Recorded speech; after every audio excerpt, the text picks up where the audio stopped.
hitter in right field. Batting fifth, the left fielder Kevin McReynolds. Batting sixth and catching Gary Carter. Tim Tuffle batting seventh, playing second base, and Kevin Elster, the shortstop, batting eighth. Ron Darling, the pitcher, batting ninth. And here's Ronnie. 15-9, a 3.23 ERA, 6 complete games. And the rest of the story, 217 and 2/3 innings. He will give you 200+ innings a year, and that's so important. That's a stat that's a bit underrated, Mr. Kiner. And he's had his best year in complete games and shutouts. So Ron with a very solid year. The best he's ever done in any single season. 16 victories. That was in 1985, and he's going for number 16 tonight. He'll be backed up by Keith Hernandez at first base. Tim Tuffle playing second, Elster at shortstop, Jeffries at third, McReynolds, Wilson, and Strawberry in the outfield, and Carter will be doing the catching. Well, Phil Bradley leading off for the Phillies. Bradley batting .263, 11 home runs, 54 RBIs. Supposed to have real good speed. He only has 10 stolen bases this year, and he's been caught 7 times. He's had 23 infield hits, so that shows a little bit of his speed. And it shows that he doesn't steal the base very well. So Phil Bradley facing Ron Darling as the Mets need one more victory to wrap it up. Home plate umpire Bob Engel just called a strike on Phil Bradley. First base Mark Hirschbeck, Joe West at second base, and Paul Runge over at third base. They're expecting a full house here at Shea Stadium. Another banner year in attendance for the Mets as Bradley fouls the ball into the crowd, now to play. 0-2. I like to pitch Bradley inside with fastballs. He's been hit 15 times. That's a new Philly record as you look at the overall attendance filling in. Good fastball right there, but off the plate inside, 1-2. You know, Ralph, we talk about the hole that Bradley is supposed to have inside as he bounces the ball back to Ron Darling. Scored 1-3, 1 down. Surprised the American League didn't discover that hole. I don't know enough about American League pitchers, but here in the National League, a lot of good hard-throwing fastball pitchers, and that might be the difference. Well, one man down, and Ron Jones the batter. Looking at his stats, he'll take on Ron Darling with one man out here in the top of the first. Stay with us. The Mets might clinch it tonight. After tonight's game, the Mets travel to St. Louis, open up a 3-game series in St. Louis. And how about Saturday, Ralph? We'll get to see Dave West. David West, the young left-hander the Mets have. And there's a chopper. Tuffle. Hernandez scored it 4-3. 2 down. Well, Keith Hernandez went off of the bag, and he had to hustle back to get on the bag. Tuffle has to wait for him to get there. And the throw into the runner, but Keith reaching out and making the play. The first baseman, Ricky Jordan. Good timing by Tuffle as he had to wait for Keith to get to the bag and make the turn to look at him. 2 out. Tim Tuffle, an infielder with the smallest glove, I guess, along with Wally Backman on the Mets club. Second baseman will use the small glove as you look at Ricky Jordan, fine prospect with the Phillies. Pretty good stats since being called up from Maine. And he takes a strike from Ron Darling. Jordan is only 23 years old. California, Richmond, California, the northern part of the state, steps out. In Reading last year, he batted .318. Wherever he's played, he's hit the ball well. He's big, 6'5". Swung on and missed, 0-2. Earlier this year, he hit in 18 consecutive ball games. And if you're an old-time Mets fan, you remember that Mike Vail came up with the New York Mets and hit in 23 consecutive games as a rookie. You saw that graphic. He got off to a great start. Here's the 0-2 pitch. It's down low, blocked very well by Gary Carter. 1-2 Carter. The best blocking catcher I've ever seen, Ralph. He is very, very good at picking balls out of the dirt. 1-2 pitch. Foul ball. So the count remains 1-2. Interesting to watch Carter block that 0-2 pitch. Of course, with the 2 strikes, you got to get out there as if there is a runner at third base, because if the batter swings and the ball goes by. Fly ball, center field. Number 3. So, the Phillies go quietly in the first inning. We played a half inning. No score, Phillies and the Mets. And 11. And the rest of the story this year, 179 innings pitched. So Don Carman pitching against the Mets. He'll be backed up by Jordan at first, Samuel at second, Jeltz at short, James at third, Bradley, Hayes, and Jones in the outfield, and the veteran Parrish behind the plate. Carman pitched 35 games last year for the Phillies. This is his 34th. And Mookie Wilson will lead it off for the Mets. Mookie batting .296, and he takes down low, ball 1. Back in '86, he made 119 previous relief appearances before he got his first game start. Since then, he's been starting on a regular basis. Lance Parrish catching for the Phillies and flashing the signs to Carman. Down low. 2-0 on Mookie Wilson. He'll be followed by Greg Jeffries and then Keith Hernandez. Mookie hitting .420 in that 12-game hitting streak. Number 9, Greg Jeffries. Here's the 2-0 pitch to Wilson. There's a strike. 12-game hitting streak, a career high for Mookie Wilson. He has hit in 21 of his last 22, hitting .389. And he's had a hit in 30 of his last 33 games, hitting .398 in those 33 ball games. And the 2-1 pitch. Fouled out of play, so it's 2-2. The Phillies have retired 2 numbers in their history, and they have an awful long history. I'm surprised at that, Ralph, that they haven't retired more. Some clubs don't do it. I don't even know who the 2 are. Chuck Klein, one of them? No, Richie Ashburn and Robin Roberts. Chuck Klein has been one of the great players in the history of the game. They got to get his number retired. Outside, 3-2. The New York Mets have 3 numbers retired. 14, Gil Hodges. 37, Casey Stengel, and of course, in dramatic fashion this year, number 41, Tom Seaver. Full count and Wilson. A chopper, and he's got a hit. Mookie Wilson, an infield hit.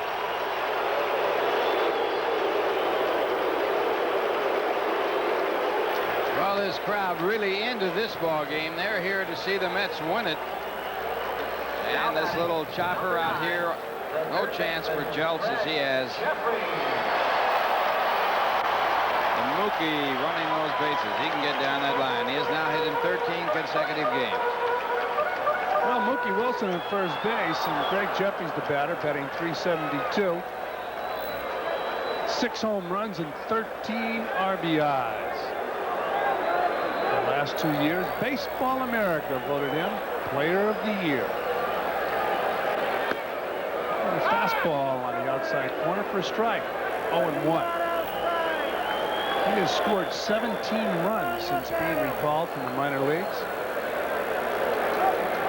We got reports up here in the major leagues that Jeffries had trouble defensively, but so far he's looked pretty good, Ralph. He's very, very quick, so it can't be because he has no range. It's easy to get a tag placed on you when you're in the minor leagues, and boy, is it tough to shake a tag. You got those tough infields to play on, too. Whites aren't that good. Wilson leading off first base. Carman's pitch to the plate, down low. For a ball. It's 1-1 on Greg Jeffries.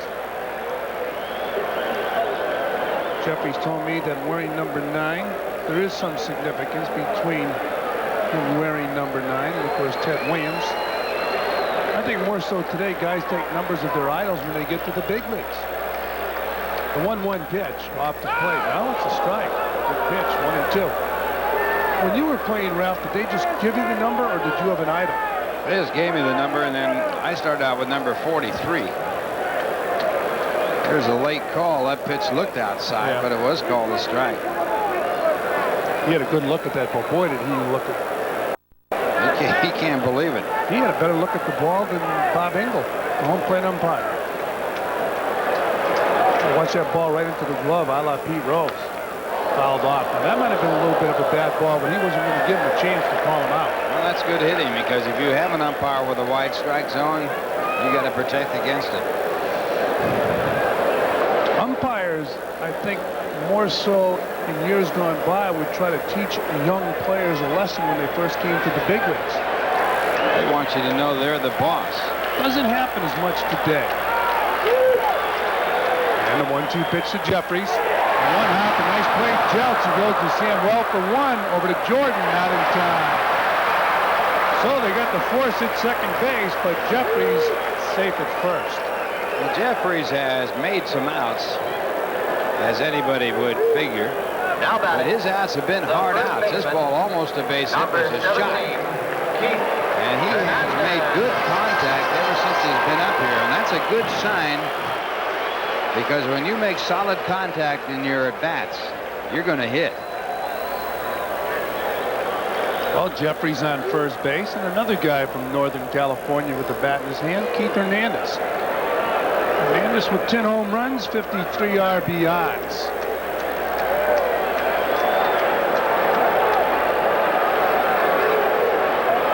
Hernandez has scored 41 runs this year. And the first pitch, Carman, a breaking ball up high. It's a ball one. Carman has a good move to first, and on that pitch to the plate, he had Jeffries going back to the bag.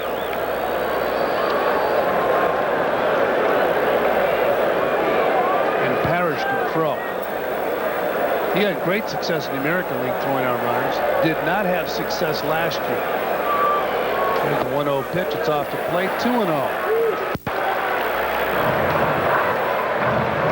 2 balls and 1 strike on Keith Hernandez. Will be followed by Darryl Strawberry. Let's look at Jeffries now. On the pitch to the plate, he's leaning back to first. So he hadn't figured Carman out.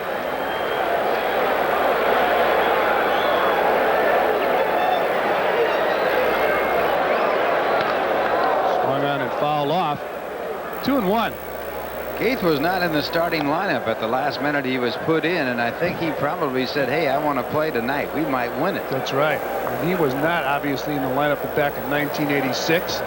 I believe he had the flu that night. He had the flu and he didn't play. Magadan played. I think Magadan got 3 hits in the game. He did. And then Keith came in for defense in the last inning, just so he could be a part of that winning game. Jeffries has checked at first base. And of course, on the other side of the field tonight, the Phillies would rather leave town with the Mets not clinching it against them.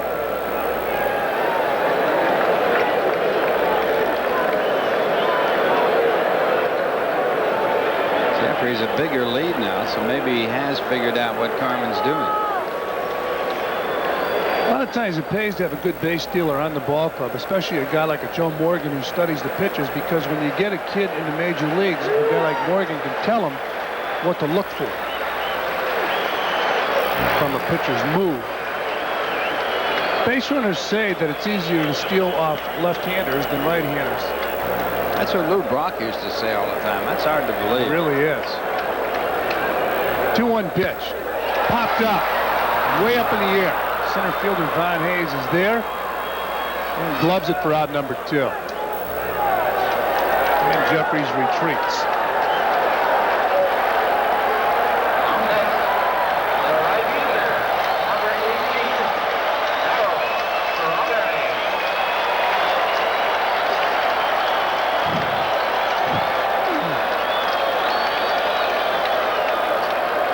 Here he is, Darryl Strawberry, 36 home runs. He hit one last night. He puts a buzz in the ballpark when he hits a home run. And he takes strike 1 from Don Carman. Half of Darryl's home runs have been hit off left-hand pitching this year.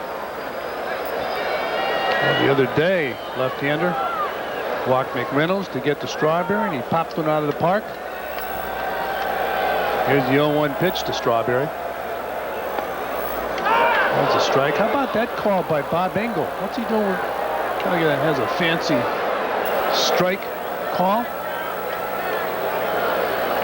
Well, here's the pitch, and it's right at the knees, and a little exhibition put on by Engel. The Ziegfeld follies have had an effect on just about everybody. Mark Grant will have to get him in the act. Yeah. Here's the 0-2 pitch to Strawberry outside. 1-2. Mark Grant, the pitcher with the San Diego Padres, imitates a lot of the umpires throughout the National League. He has them down to a T. Darrell's hit a home run in his last 3 ball games. The Mets record is 4 games with a home run. Well, he's in the groove. Here's the 1-2 pitch. Strike 3. Strawberry strikes out. Looks like Bob Engel with a pretty big strike zone tonight, but the Mets go down. Jeffries is stranded on first base. We played 1 here at Shea Stadium, and there's no score. The Phillies and the Mets. Dave West, who will pitch Saturday afternoon in St. Louis. That game can be seen right here on Sports Channel. He was selected the 3rd top prospect in the International League this year. Dave West. And a batter, Von Hayes. Hayes batting .274, 6 home runs, 42 RBIs. So big Dave West, 6'6", will be pitching Saturday afternoon for the Mets. Ball down low to Hayes, 1-1. Of course, Bobby Ojeda was scheduled to pitch, and he had a fortunate accident. Bobby resting in the hospital today. A pretty good pitch right there, but it was called a ball. 2-1.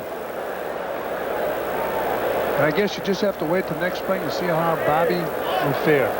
So it'll take about 4 months before he can even get into a situation where he can throw a ball. Yeah, really unfortunate. Just a classy guy. Good major league player, but not a class. Knowing him, he'll be out there as fast as he can. Boy, what a comeback from the elbow operation last year. 2-2. And a ground ball to Hernandez. Darling covers first. That's a give me. 1 down. Scored 3-1. It's a pretty good tag team when the ball's hit to Hernandez and Darling's covering. Number 8. 2 outstanding defensive players hooked up in this out at first base. Keith Hernandez back in action again, bothered by that hamstring. 1 man down, and the batter, Juan Samuel. Samuel takes a strike. Samuel, this season, batting .242, 11 home runs, 65 RBIs. Kind of an off year for Juan Samuel. But he played this is his 148th game. Last year he led the National League in long hits. He had 37 2-base hits, 15 3-base hits, 28 home runs for a total of 80 long hits. And that was better than Darryl Strawberry, who was second to him with 76. He drives this ball to center field, but Mookie Wilson's there. He gloves it. 2 down. So Juan Samuel hitting the ball hard, right at Mookie Wilson. Ralph, as an outfielder, how many balls, if a ball is hit hard, does it have the knuckle on it most of the time? That was the knuckleball right there. You take the spin off the ball, and it goes out there like a knuckleball and acts like a knuckleball. When do you anticipate the ball acting like a knuckleball? Can you tell the way where the ball is hit on the bat? Not really. You have to wait till it starts to come out there. Then you see it start to flutter out there, going left and right. That's a nice experience. I caught Bruce Canton. He pitched for the Kansas City Royals. Tough enough to catch when you know it's coming. 2 out, and Lance Parrish takes down low, ball 1. Parrish batting only .221, 15 home runs, 59 RBIs. And takes a strike. 1-1. At one time, he had the record for home runs by a catcher in the American League with 32. Carlton Fisk went by him, had 33 later on. Fouled off. Roy Campanella has hit the most home runs in a single season as a catcher. He hit 40 one year as a catcher. And Roy Campanella was a great player, but it's tough to compare a guy like Roy Campanella with a guy like Gary Carter as far as power is concerned, because they played in different ballparks. Line foul. Roy had more power than Gary. Did he? Yeah. Even though he played in Ebbets Field and Gary played in Montreal and then at Shea?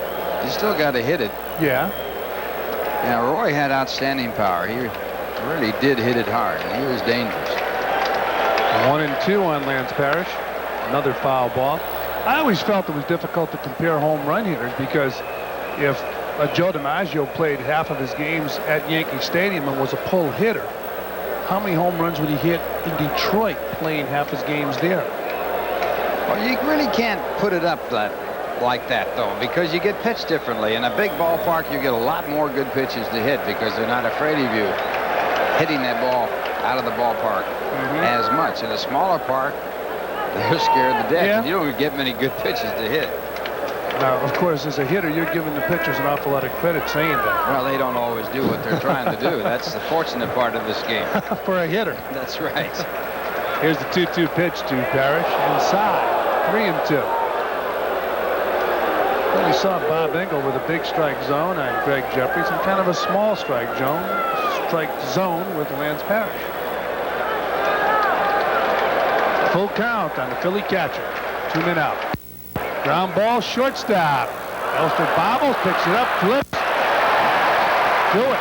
Scored 6-3. Elster to Hernandez, and that'll do it for the Phillies here in the second. Big once again. We played 1.5. No score. The Phillies and the Mets. Intended for the private non-commercial use of our audience. Any publication, reproduction, retransmission, or other use of this game without the express written consent of the Mets and Sports Channel is prohibited. Well, you saw that Sterling Doubleday Productions. As you look at Kevin McReynolds, the year was 1980 when Nelson Doubleday and Fred Wilpon bought the New York Mets, brought in Frank Cashin. They're going after their second division title tonight as Kevin McReynolds takes ball 1. Those first few years, they took some heat here in New York. Well, they really had a job because there was no farm system. There was no team to speak of. They had finished either next to last or last for something like 7 years. Long drive, but foul. Yeah, that was some kind of building they did with the New York Mets. They built up the farm system. Of course, they brought in Al Harrison, Joe McElvain, Lou Gorman came in at the time. Now general manager of the Red Sox. Tonight, the Mets can clinch their second division title since the new regime took over in 1980. And there's a strike. 2-2. And how about the Phillies? You look at their organization. They have struggled and struggled and struggled. Foul out of play. They have teased the fans in Philadelphia. Again this year, they were picked to compete with the Mets. They're 33.5 games behind the Mets here in September. Here's the 2-2 pitch to McReynolds. Outside. 3-2. 1986, the Mets clinched the pennant on September 17th in game number 145. 1969, it was September 24th. In 1973, they clinched it on October 1st in their last game of the year. 3-2 pitch to McReynolds. Popped up. Playable. Fair territory. Everybody's pursuing it. James, the third baseman, calls for it and makes the catch. 1 down. Well, a lot of excitement here at Shea Stadium, and there's been a lot of excitement all year and for a few years.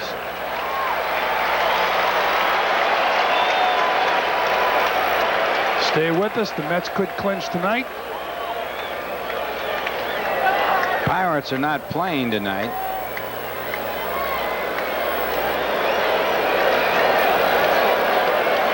The Mets win tonight. It'll be their 94th victory of the season. Carter takes outside ball 1. Gary Carter batting .242. What a trade that was, picking up Gary Carter from the Montreal Expos. He takes a strike, 1-1. Well, they got Carter to build for a championship ball club, and they certainly had one in 1986, and now you're here again in 1988. And a 1-1 pitch to him. There's a strike, 1-2. You know, you look back to last year, Ralph. How about the pitching staff if it stayed healthy? Could have won it very easily last year. They had a devastating amount of injuries last year. This could be their third in a row. There's a ground ball up the middle. Nice play. Jumps to first, not in time. So Gary Carter with an infield hit. How many of those does he get during the year? Well, Carter came into this game hitting .395 against the Phillies with 5 home runs. And here he gets his third hit of this series. He is now 3 for 9. Darryl Strawberry with 5 home runs against the Phillies. Kevin McReynolds with 5 home runs against the Phillies. And Gary Carter with 5 home runs against the Phillies. The heart of the batting order for the Mets. And Timmy Tuffle, the batter. Tuffle wants second base umpire to move out of his way. So Joe West moves. Joe takes up quite a bit of ground down there at second base. Takes up more when he's got his guitar. Country Joe West, the songwriter, writes country and western songs. And there's a wild pitch. Carter goes down to second base.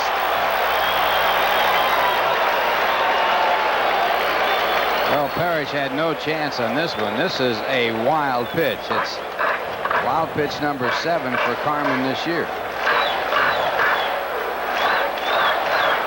So 1-0 on Tim Tuffle.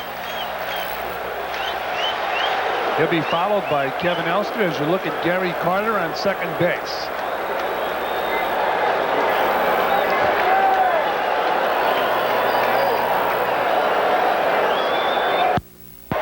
Tuffle drives the ball to center field. Von Hayes turned the wrong way, but he makes the catch and gets the ball back in. So 2 out. Ball was flipped over to second base and had Gary Carter flinching. Number 21, Kevin Elster. That's right. Remember down in Philadelphia, Ralph? First week of the season, he was going back to the bag after a fly ball, and they got him off the bag. They say the best at the hidden ball trick today in the major leagues is Marty Barrett of the Boston Red Sox. And the batter now, Kevin Elster. Did you ever get picked off in the hidden ball trick? Never did. It's got to be embarrassing. Elster with 9 home runs and 36 ball 1. Danny Reagan, our director, says that when he got picked off at second, it was on his birthday. What a way to celebrate. Yeah, Carter made a couple of base running blunders during that week or two early in the season. And the 1-0 pitch to Elster did not have a good swing, 1-1.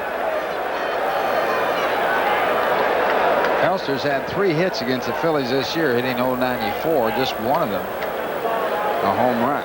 Just one, only one. Had trouble. Yeah, defensively, he can play with anybody. He had a nice play to end last inning. Bobbled the ball, was able to pick it up and still get Lance Parrish first.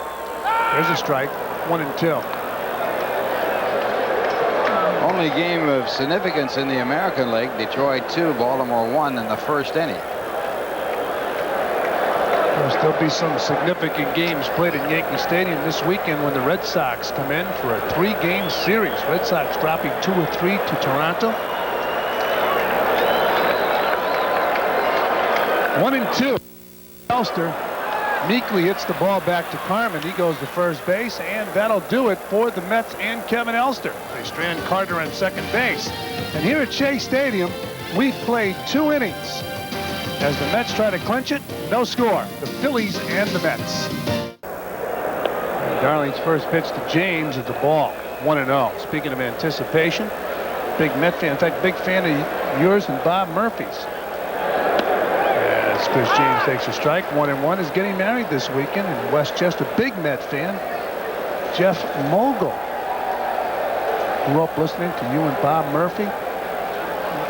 He'll probably get married in a Met uniform. 1-2 on James. So I want to wish the best to Jeff Mogul up there in Westchester. And his fiancée, Sherry. Outside. 2-2 to Chris James.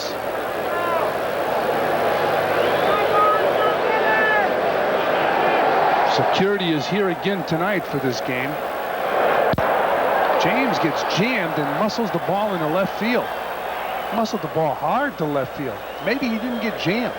He's a pretty strong player, and the ball was in tight, and he hit it with kind of a strange swing. He hits the ball back out of the catcher's glove. And here, I'll give you an A for that. He did muscle it out there. He is strong, and the batter now with James on first base is Steve Jeltz. Jeltz batting 182.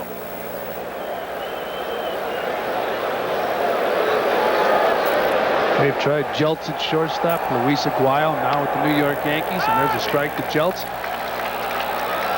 Told a story a few weeks ago, a couple years ago, when the Cubs and the Phillies made a trade, sending shortstop Larry Bowa to the Cubs in exchange for Ivan DeJesus.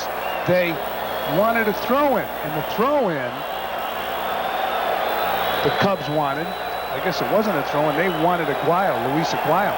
Phillies said, no, we're not going to part with Aguayo, but we will throw in this other guy we have. And they threw in Ryan Sandberg.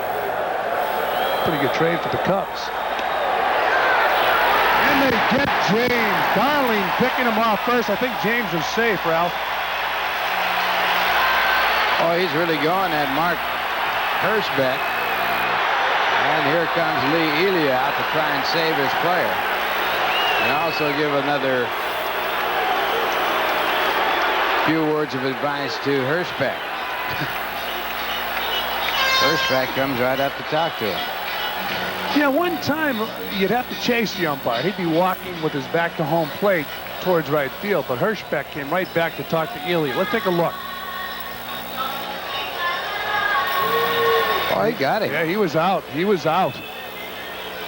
Good tag by Keith Hernandez. And he got to that elbow before the hand got to the bag. And a good call by Mark Hirschbeck, the first base umpire. You really like to argue on this play because if you are picked off, you try to put the blame on the umpire. It's embarrassing. Jeltz bunts the ball, but right back to Ron Darling. Darling goes to Hernandez. 2 down.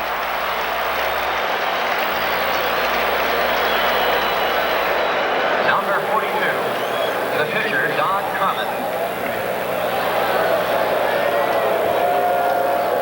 Well, Don Carman is the batter, and Don has not been too effective with the bat.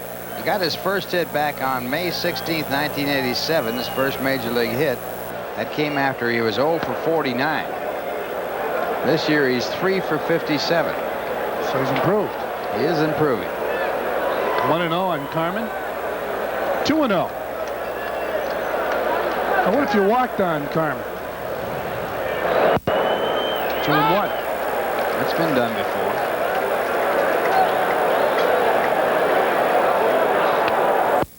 2-2. A lot of times the pitchers amongst themselves have a club and they fine each other for certain infractions. I suppose walking the other pitcher might be an infraction. And Carman, it's a chopper. Jeffries scored 5-3. That'll do it for the Phillies here in the third. They fail to score. After 2.5, no score. The Phillies and the Mets. Now let's join Lee Zeidman in our studios for a Sports Channel update. Well, Ron Darling will lead it off for the Mets, batting 192. We're in the bottom of the third inning. No score. 2 hits for the Mets, 1 for the Phillies. Ron wearing number 12 has to be the lowest number for any pitcher. I don't know. Ordinarily, they're up in the 40s and 50s, and Darling fouls the ball off. 30s. Ralph Branca wore number 13. Kirby Higbee wore number 13. I can only tell you the highest number, not the lowest. There's a strike. 0-2.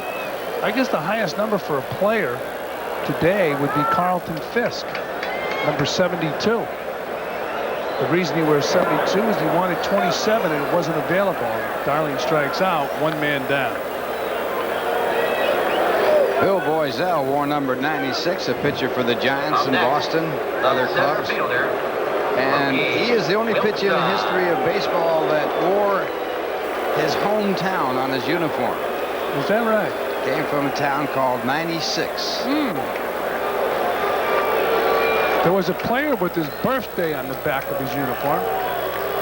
As Mookie Wilson steps in, he hits a high chopper to third base. James goes to first. Scored 5-3, 2 down. The player who wore his birthday on the back of his uniform was Carlos May. Third baseman Greg Jeffries. And I believe his May 1. No, I believe his name was there, May. His birthday was in May. If I recall, the number was like 12 or something like that, but he had his birthday on the back of his uniform. And Greg Jeffries, the batter, with 2 men down, swung on and missed. Strike one. Jeffries, as I mentioned earlier, the player of the year for Baseball America the past 2 years. He is not in contention this year. The 3 candidates are Tom Jordan of the Kansas City Royals, Mike Harkey of the Chicago Cubs, and Gary Sheffield of the Milwaukee Brewers. Dwight Gooden's nephew. Yeah, 2 pitchers and a shortstop are candidates for Player of the Year as far as Baseball America is concerned, the minor league publication. Here's the 1-1 pitch to Jeffries, and he fouls the ball out of play. 1-2. So ironically, Jeffries in the major leagues and tearing up the major leagues, and he's not a candidate. That's because his numbers weren't that good, and that award usually goes to high numbers. Jeffries batting .372 in the big leagues. Struggled in AAA. He pops the ball out of play. So 1-2. His batting looks quicker tonight. Maybe it's just keyed up because of his first at bat.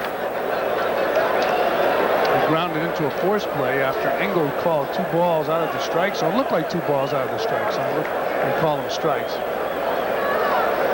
And the 1-2 pitch to Jeffries. Chopper right up the middle, base hit. Jeffries with the wide turn, and he'll go to second base easily. So a single and an error on Von Hayes. Jeffries busting out of the box and taking a big turn at first base and making it easily into second.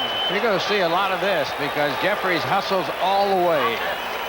He is a Pete Rose type ball player. He'll take advantage of anything that can happen because he is on his way.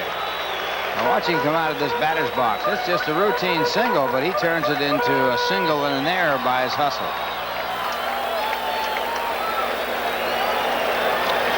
Well, let's see if the Mets capitalize on Jeffries' hustle. He's on second base, and the batter, Keith Hernandez, an error on Von Hayes. So a single and an error.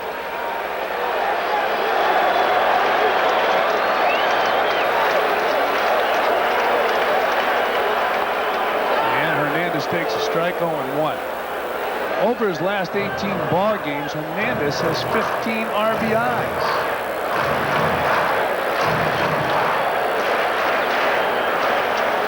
He'll be followed by Darryl Strawberry.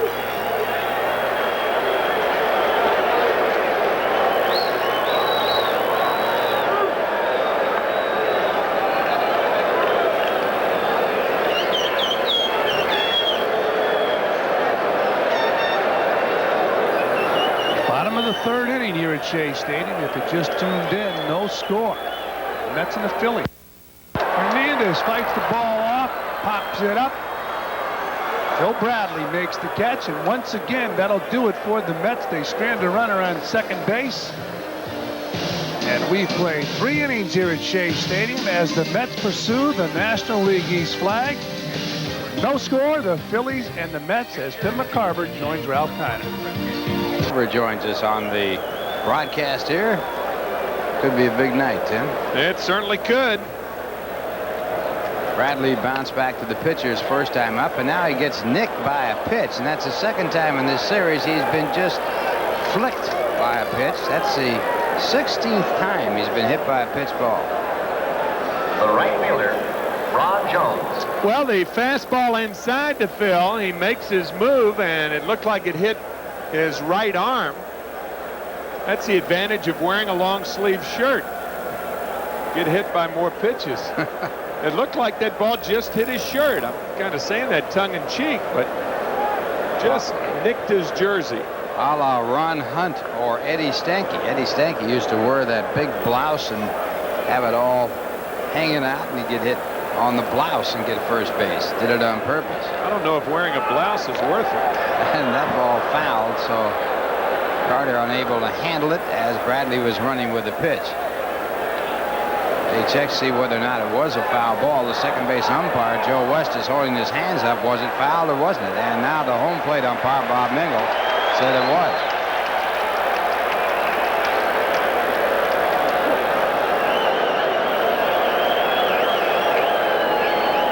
Here it is right here. Carter fortunately drops that ball. It was certainly a foul ball. It went down. You could see the trajectory going down. The hit and run play. Jones fouled it off. Jones out in a good play by Tuffle his first time up, and the pitch back to Ron Jones. Ball one. 1 ball, 1 strike. Jones 2 for 8 in this series. He has really gotten off to a good start. The hit and run was on the first pitch. It may be on here on the even count. 1-1 to Jones.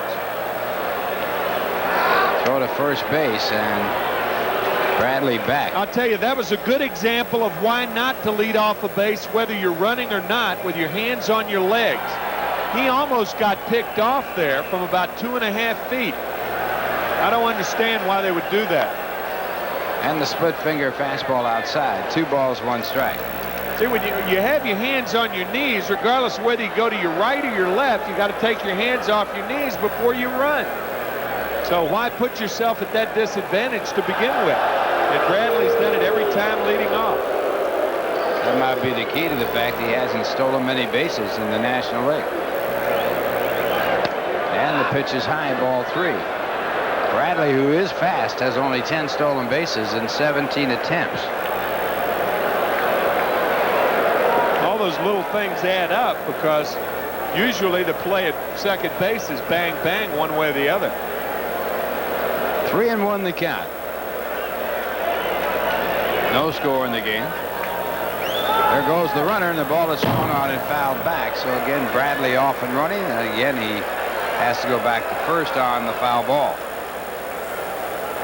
Phillies have been a strange ball club. They have used 101 different lineups so far this year. Of course, losing ball clubs do that.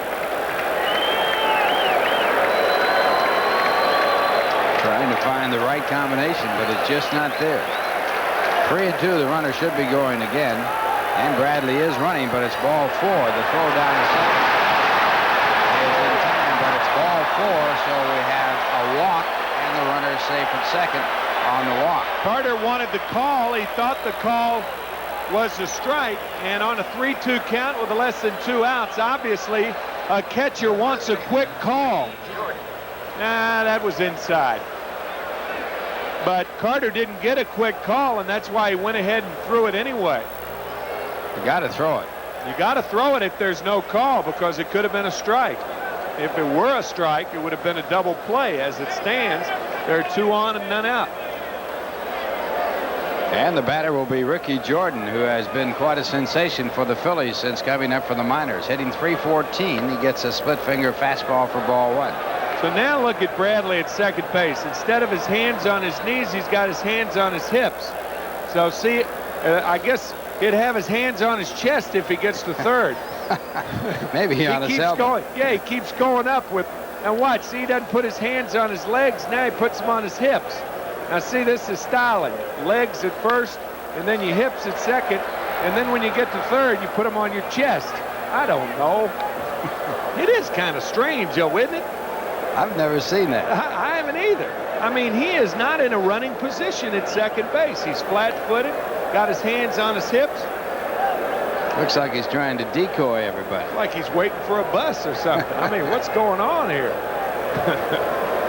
That's just unusual way. I don't think I've ever seen anybody lead off and put their hands in that position right there. 1-1 the count to Jordan. And it's now 1-2. Jordan with 10 home runs, 36 runs batted in. Good looking hitter, isn't he? He is strong.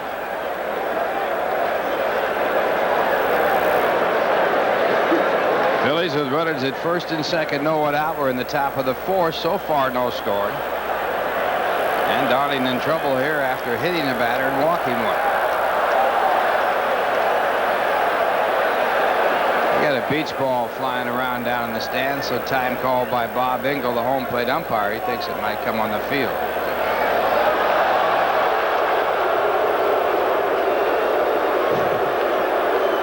Can't win. The guy saying it's a cinch to clinch. You spell cinch S-I-N-C-H.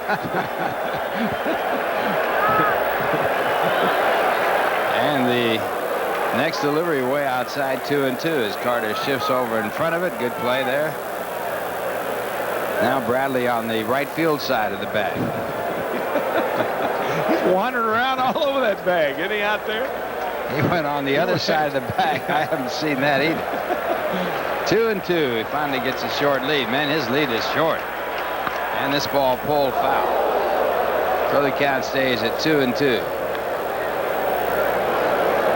Well, you know, we're kind of, laughing about that, but there are just certain ways that you lead off bases. At first base, the lead's important. At second base, it's important to be moving into the baseline. See, but Bradley stops. Now, that's not the way to lead off second base. Flat-footed. See how stopped he is? This ball hit out to the second baseman. Tuffle, he goes for one. That's all they can get. Good job. Good play, too, by Elster. Elster is becoming one of the smoothest shortstops around. Elster caught it, jumped over Ron Jones, who was sliding hard, and then threw to third, just in case Bradley had an idea about making the wide turn. The center fielder, Bob Hayes. Just a pivot and a throw to third. Really a good play by Elster. Here it is one more time.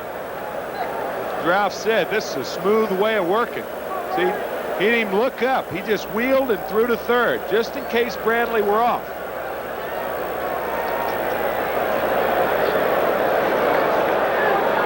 Elster with only 13 errors this year. That's a fine defensive season.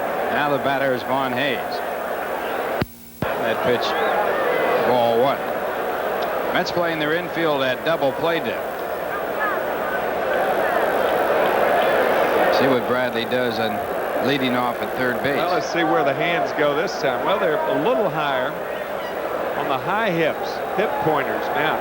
C should be walking forward once Darling comes set, walking toward the plate. He's flat-footed. And this ball hit out to left center field. It should score a run. Mookie over to make the catch. Tagged up at third is Bradley. He comes in to score. The throw goes into second base, holding the runner at first. And the Phillies have the lead 1-0.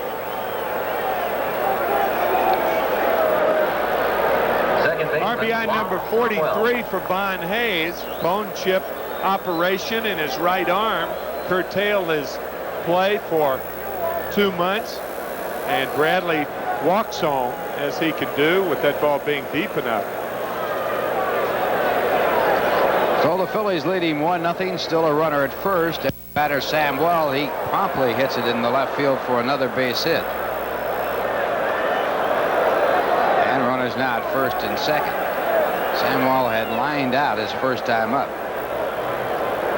Ralph, in spring training, I've heard stories of how managers used to, and as a matter of fact, several managers I played for, Johnny Keane, #1, would take you around to each base in spring training about once a week, show you how the leads were. And I heard with Casey Stengel doing it, it was hilarious. I've heard some stories from Whitey Herzog.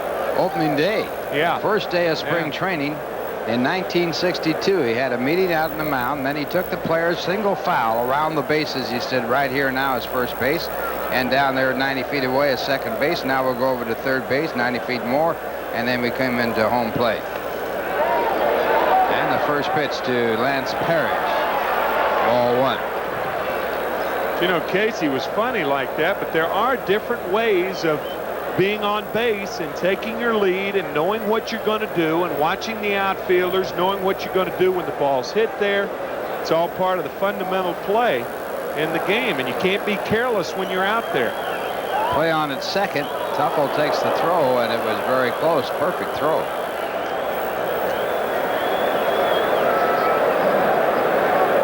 Darling looking for victory number 16, trailing 1-0. He has won 71, lost 41 in his major league career. He is 7-6 lifetime against the Philadelphia Phillies. And the fastball he called strike 1-1. Parrish grounded out to short his first time up. He's had 2 home runs against the Mets this year with 11 runs batted in, hitting .351, and most of that was done in the first week of the season. He just tore up the Mets in the first series between these two clubs.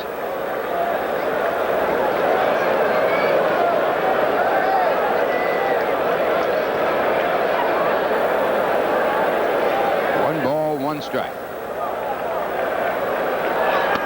And another fastball. 1-2. Parrish, a good fastball hitter. They're probably looking for something other than the fastball. He took those pitches as though he were looking for the split finger fastball or curve.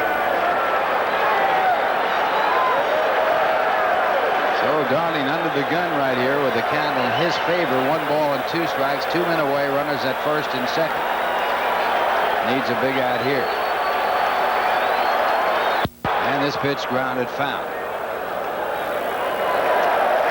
Good backhand stop By Mindy Rashbaum down there, the left field ball girl.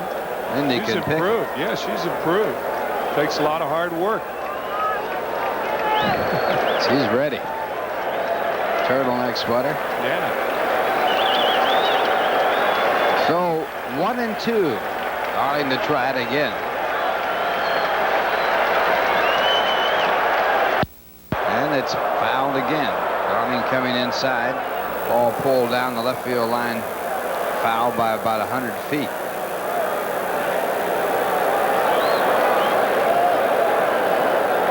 Parrish in this series 3 for 7.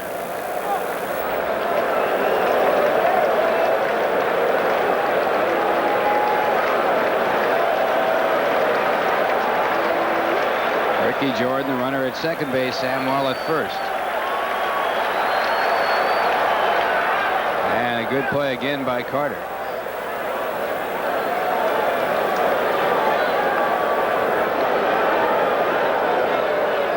Now, Carter has just done a very, very good job all season long on balls in the dirt. To have that mobility and to have caught 1,771 games is just remarkable. 2-2 the count.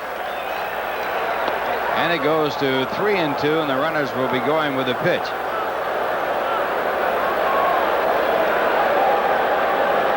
Benito Santiago has been getting the raves as the young catcher coming on to be #1, but Santiago has not mastered handling pitches in the dirt in any manner of fashion. Goes after with his glove. That's one of the big reasons. Runners go and strike 3. So Darling equal to the task as he works the count full, then strikes out Lance Parrish. So the Phillies get 1 run on 1 hit. They leave 2, and the score at the end of 3.5 innings. The Phillies 1, the Mets nothing. Well, we're going now to the bottom half of the 4th inning. The Phillies leading by a score of 1-0, and we certainly want to pass on our condolences to Harry McCabe's family. Harry, a great fan of the Mets and a fellow that I knew very well, and sorry to hear about his death.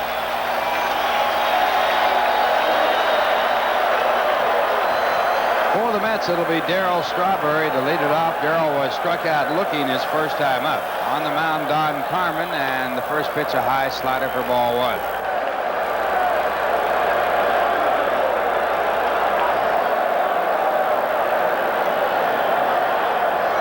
We mentioned the fact that Darryl has home runs in his last 3 ball games, and there was a stat on the others that have played for the Mets that have hit home runs in 4 consecutive ball games. Darryl 3 times has had home runs in 3 consecutive games this year. And this one pulled foul. That's a good swing on a tough pitch. If he weren't that quick, he would have been jammed with this pitch. Watch the people behind the Mets dugout immediately on their feet. He draws that type of attention when he hits. Now the count at 3 balls and 1 strike. Phillies leading 1-0. Darryl in his last 16 games with 6 home runs and 14 runs batted in. And it's fouled off, so the count goes to 3-2.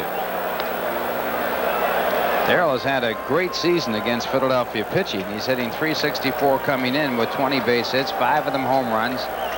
And he has driven in 18 runs against the Phillies. Darryl second in the National League in RBIs with 96. The leader is Will Clark with 104. And the 3-2 pitch. Walks it.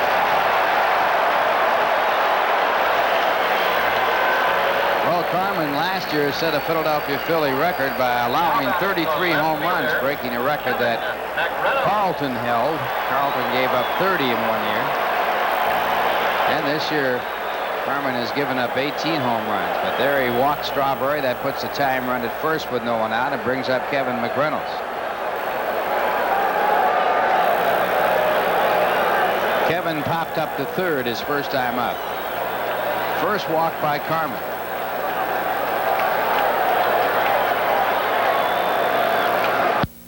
And a strikeout. Mets have had base runners in every inning.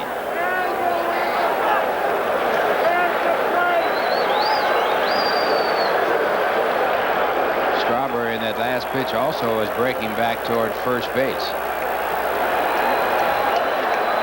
One strike to count.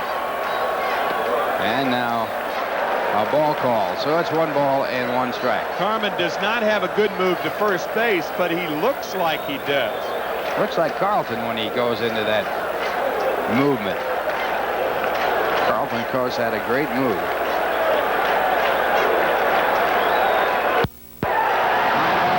To left center field. It's deep. Going back is Bradley to the wall, and he is there. So Bradley, using up the entire playing field, makes the catch, and Strawberry back to first. The catcher, Gary Carter.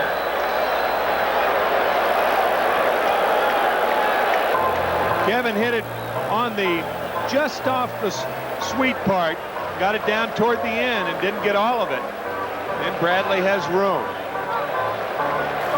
So McReynolds back to the bench. And the batter coming up will be Gary Carter. Carter with an infield base hit his first time up. Phillies leading 1-0. Strawberry a threat to steal. The runner at first. He has a very short lead, and this ball blooped into right field. Going back is Samuel. He can't make the play. Strawberry to second and holding there. So Carter now with 2 hits and 2 at-bats.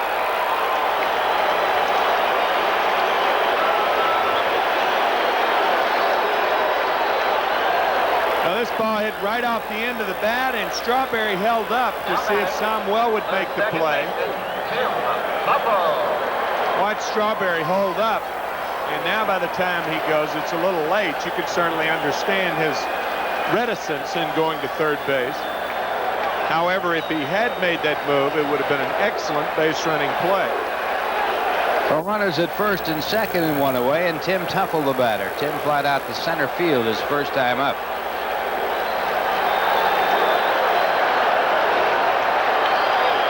The first pitch a called strike. I asked Tim before the ball game down near the batting cage, I said, how is your hand? He said, it's all right. And I looked at him and I said, is it all right? And he said, you know, you got to play. And I said, I understand.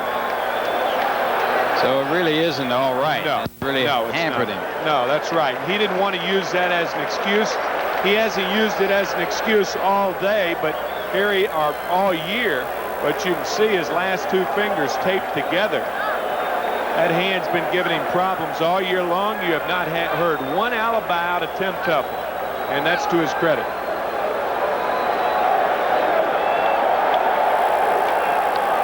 Tuffle makes his home in Greenwich, Connecticut. Went to school there. 1-1 pitch. Ball 2. 2 balls, 1 strike.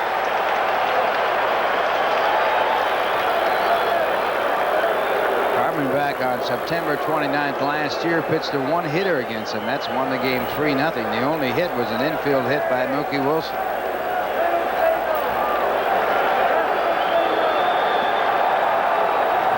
Phil's leading 1-0. And the fastball foul back out of play. 2 balls, 2 strikes. See, that's a frustrating thing. When you're used to driving a certain pitch and you're fouling it off the other way, there's just nothing you can do about it. You cannot hit with sore hands. That tendon in his left hand, he was on the DL for 21 days earlier in the year. Used to driving that ball, and you foul it off. It's frustrating. 2-2 the count. And it goes to 3-2. I send the runners here. Tuffle, a good contact hitter. Carman is not a strikeout pitcher. If you let Lance Parrish, what you're thinking here is if the runners do run and Tuffle swings through the pitch, go for the trail runner, Gary Carter. So it's 3-2. Strawberry at second base. And he is running. The pitch is swung on and missed. The trail runner is out. So the strikeout double play ends the inning as Tim McCarver called it perfectly. And no runs on one hit and one man left. The score at the end, 4 innings of play. It's the Phillies 1, the Mets nothing. Third baseman Chris James. The leadoff batter for Philadelphia will be Chris James, who has a single and is 1 at bat. Philadelphia 1 run on 2 hits. The Mets have no runs on 4. And the Mets have left 1 runner on in every inning so far. You wear your old clothes tonight in case you get champagne in the clubhouse? I have a change of clothes. Yeah, I do too. I do too. I have a change of shirt. I didn't bring another pair of pants. I didn't bring the pants either, but I got to change the shirt, and also I got another sport coat. But you got the greatest story I've ever heard. Oh yeah. About 1986. Oh, there's actually Little looper in the right center field. It'll drop in for a base hit. James now 2 for 2. Actually, Ralph is back in 1976. 76. With Keith Carpenter, who was The shortstop, one of the Steve owners of the Philadelphia Phillies. He and his brother Ruley Carpenter were given the club by the prior owner, Bob Carpenter, and I knew that Keith didn't have a lot of experience with pennant clinchers. And so I told him what he ought to do was bring an old pair of clothes to the ballpark the next day.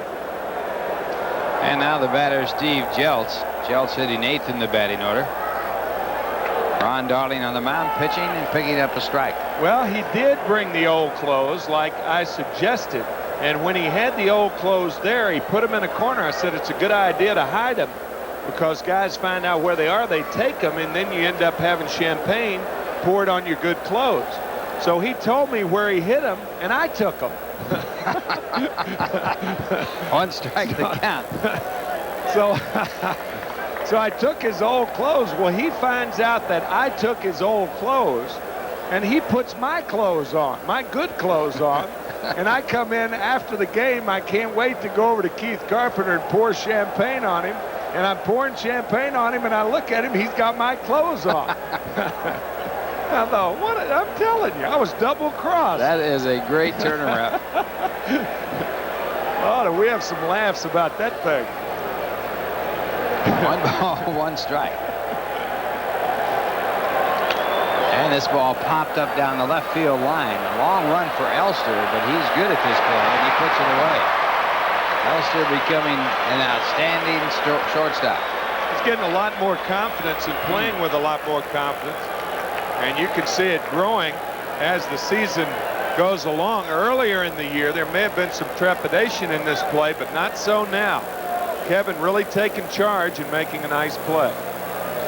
So 1 away, and the batter coming up is Don Carman, and he's in the bunting situation. Philadelphia leading 1-0. Mets trying to break open the champagne after the game tonight with a victory.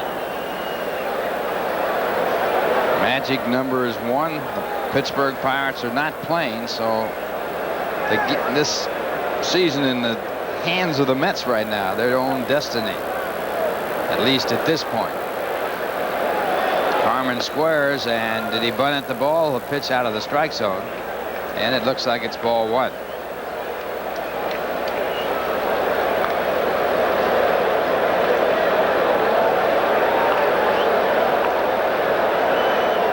Chris James, a runner at first base. Keith Hernandez charging from first.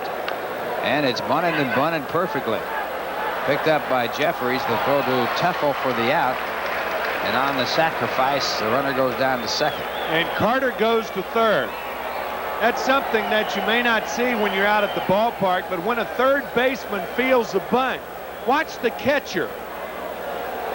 Jeffries ends up fielding the ball, so there's nobody to cover third. So that's the catcher's responsibility.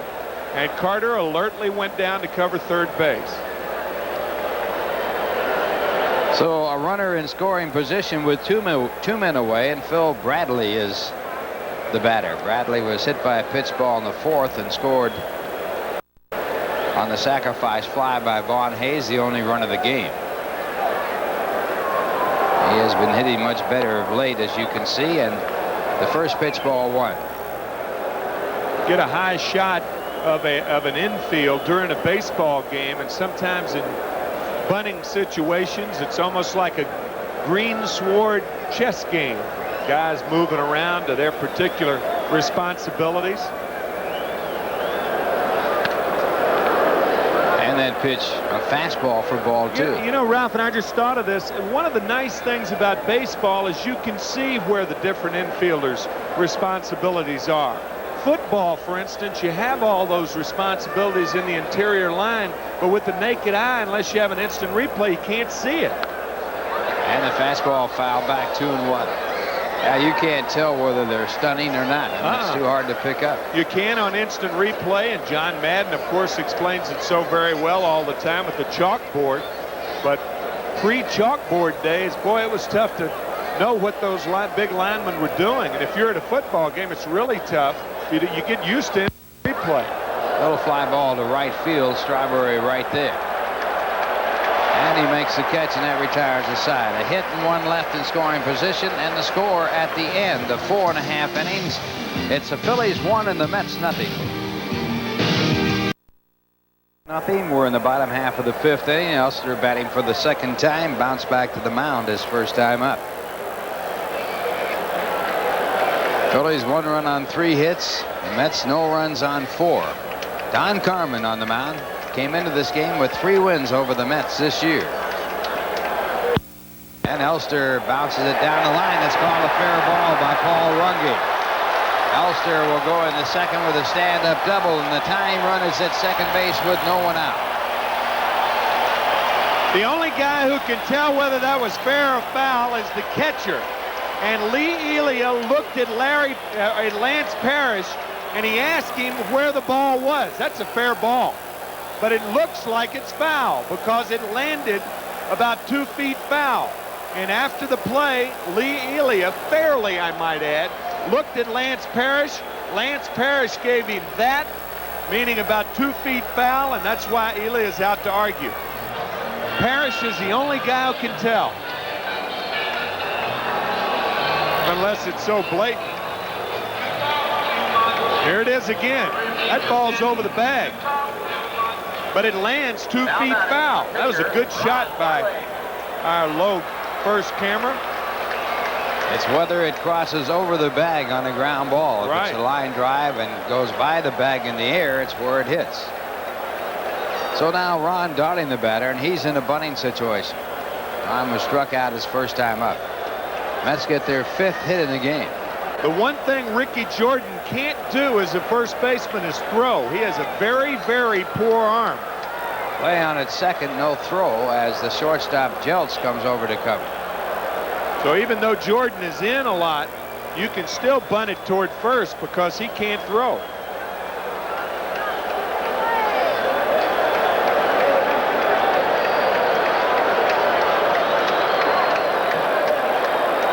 And it's Darling swinging away, and he misses strike. Jordan, the first baseman, was in about 70 feet from home plate. Now he has moved back. So the swing has accomplished something. Taking some of the pressure off at first base. Chris James, the third baseman, in the cut of the grass. And now Darling squares and bunts it foul, so it's strike 2.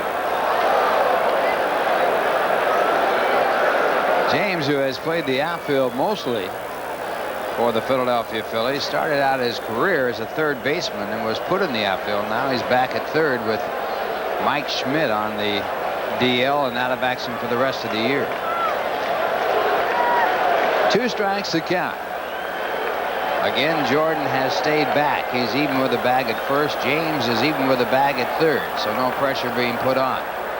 Harding swings, bounces it down to third. James holds the runner at second, gets the out. So a runner at second with one away as Darling grounds out, and it brings up Mookie Wilson.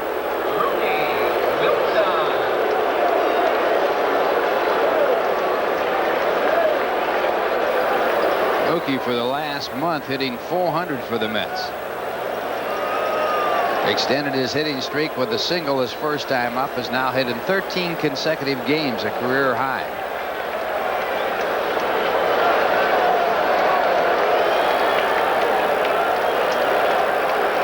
And the switch hitter gets the first pitch. It's swung on and missed.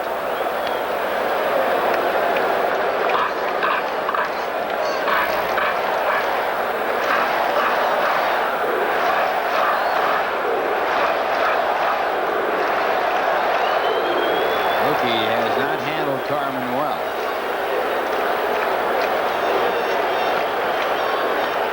Strike two.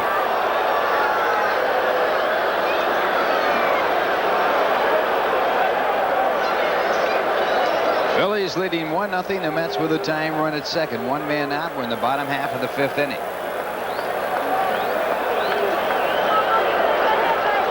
Fastball away.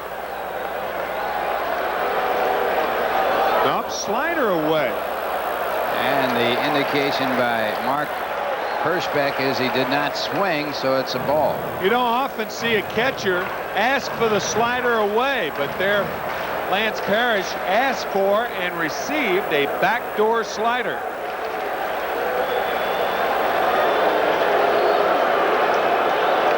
Something else away, it appears. No one covering that time, so the pitcher just bluffing. Hate to give location. If you're a catcher and you have a runner at second, he may not give the pitch selection, but if he gives the location of the pitch, that's a big advantage. He didn't give anything then. And it's hit out to the first base side. A great play. The toss to Samuel, hoping to get the double play. Great reactions there, but a base hit. But a run might have been saved. Boy, that's quick thinking by Lincoln, wasn't it? Huh? I'll say. Ricky Jordan, watch this play. I don't think I've ever seen this. Flipping to Samuel. And Sammy realizing he can't get Mookie Wilson running to first base, but a brilliant play to save a run temporarily by Ricky Jordan. How about that?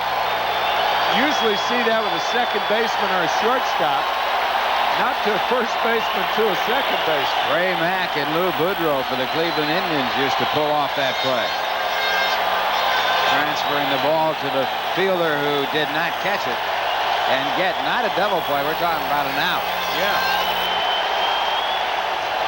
So now runners at first and third. Mets trailing 1-0, and the batter is Greg Jeffries. Jeffries with a single and 2 at-bats, and this crowd on its feet. Listen to this crowd.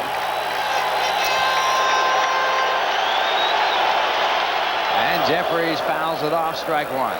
21 years old, you get a standing O after 20 games. What does the future hold? I don't know, but if you keep hitting 400, I guess the future is bright.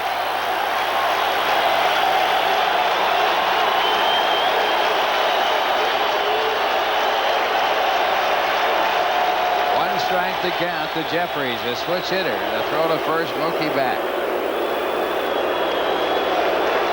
Phillies are playing their infield back a double play dip, with the exception of the first baseman holding against the runner. Jeffries has outstanding speed. And a strike call.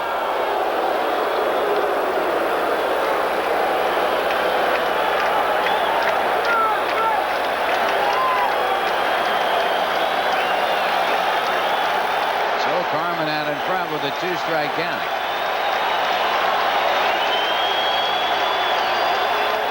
Elston, the runner at third base.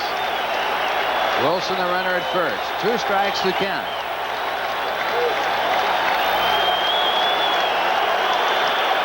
And a ball call, so it's 1-2.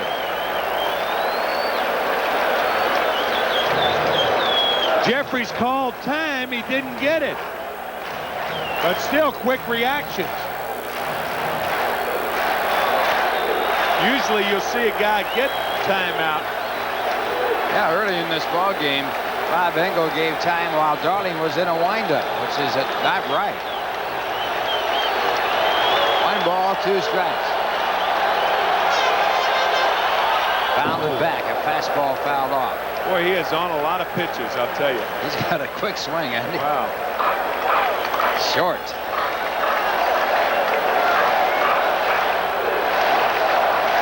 Here's what Ralph was talking about when he said short.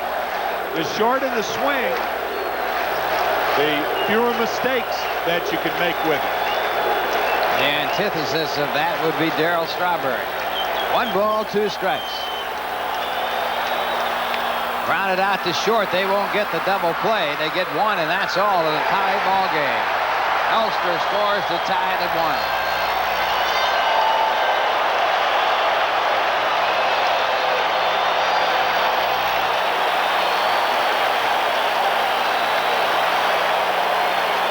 Well, I'll tell you, you would never know from the sound of this crowd that the Mets were 11 and a half games out in front. You'd think that they were like 1.5 out in front with 8 games to play or something like that. Crowd is really into this game. Yeah, they came to see this thing clinched now. They don't want to wait. They want to go home and say, I saw it. Now Keith Hernandez the batter. Jeffries at first base. He's had trouble with the motion of Carman going back to the bag on his deliveries home. And he goes this time, and no play at all. Third stolen base. I'll tell you one thing, he continues to impress. After seeing that move 3 times, this time he just takes off. And Parrish has no chance whatsoever. No throw to second. So that puts the go-ahead run in scoring position for Keith Hernandez. 2 men away, bottom half of the 5th inning, a 1-1 game. And the breaking ball. 2 balls, no strikes.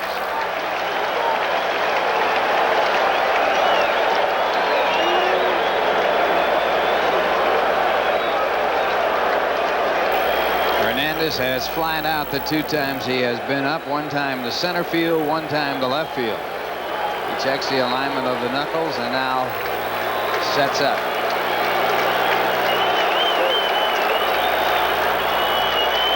Two-hole pitch, a breaking ball. Keith over the top of it, 2-1.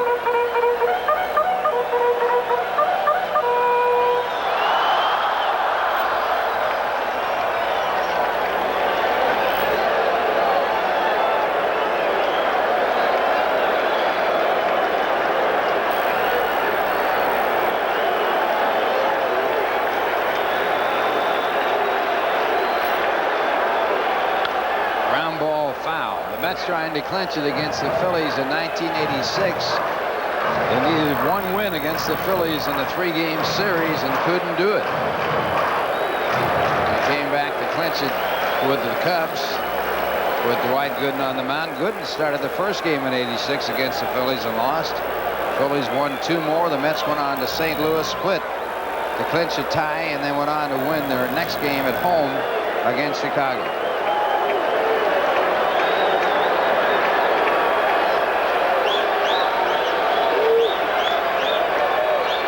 2-2. And it's fouled back out of play. The Mets clinched their first National League East title in 1969 here at Shea Stadium against the St. Louis Cardinals. Mike Maddox throwing in the bullpen for the Phillies. They clinched their second in Chicago in 1973 on the last game of the year. Clinched their 3rd time in '86 here at Shea against the Cubs. 2-2. And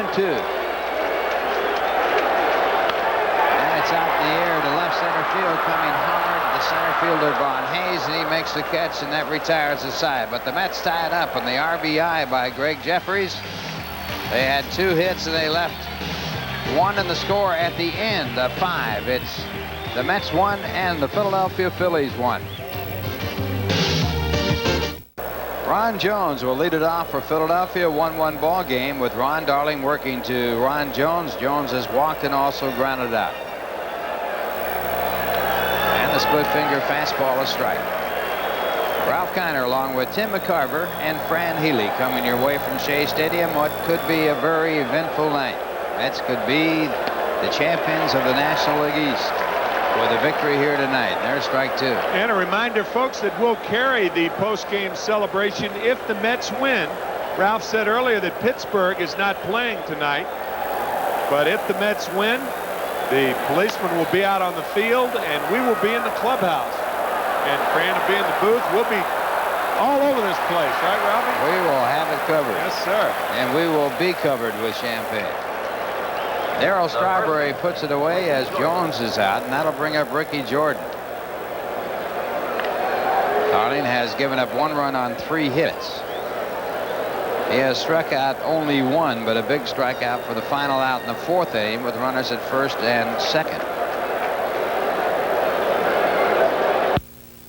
Ball to third, a great backhand play by Jeffries, the throw across for the out. Jeffries with an outstanding backhand pickup. You mentioned earlier something that I thought was quite salient. Ralph, you mentioned the infields in the minor leagues and the infields in the big leagues. They're a lot truer hops, even though he didn't get one there, and Keith knows it. Look at Keith kind of peeking over there at him. This is a tough do or die in between hop. You could almost see him breathe a sigh of relief when he came up with that ball. He did. Yeah. He knew it was tough. That heart was a flutter. Well, you called it right. It's do or die. You either make the play or you don't. I mean, it's a swipe at it because that is a tough play. Now with 2 quick outs, the batter will be Von Hayes. Hayes has driven in the Philly run. Did it with a sacrifice fly in the 4th. Mets tied it up with a run in the 5th, driven in by Jeffries. And Von Hayes gets a fastball for ball 1.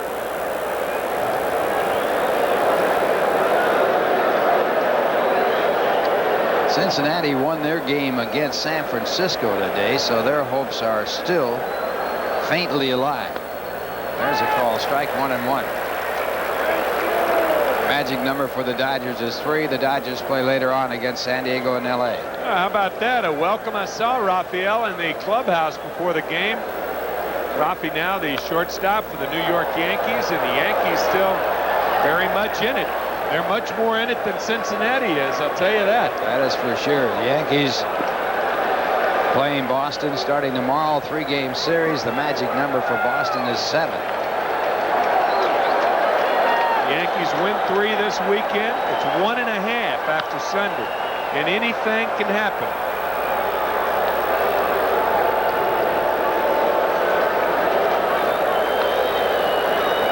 Detroit hanging tough. Speaking of the AL East, they lead Baltimore 5-3 in the 4th inning.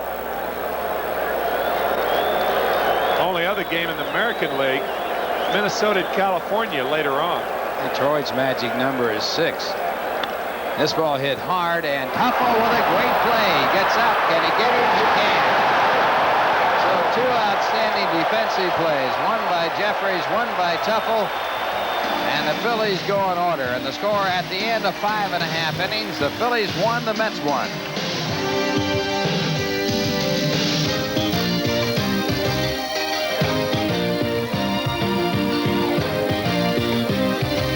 Again, the Mets are champion.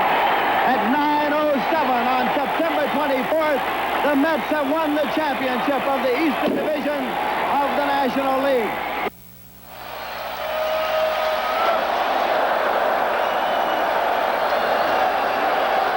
There is the first celebration of the Mets winning in 1969 against the St. Louis Cardinals as Joe Torre grounded into a double play.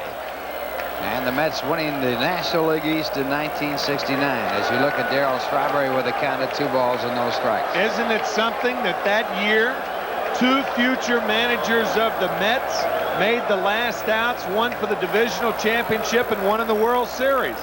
Davey Johnson made the last out in the World Series. Forgotten about Joe. Joe ended up managing the Mets in the late 70s, and of course Davey the last 5 years. That was their reward. Yeah.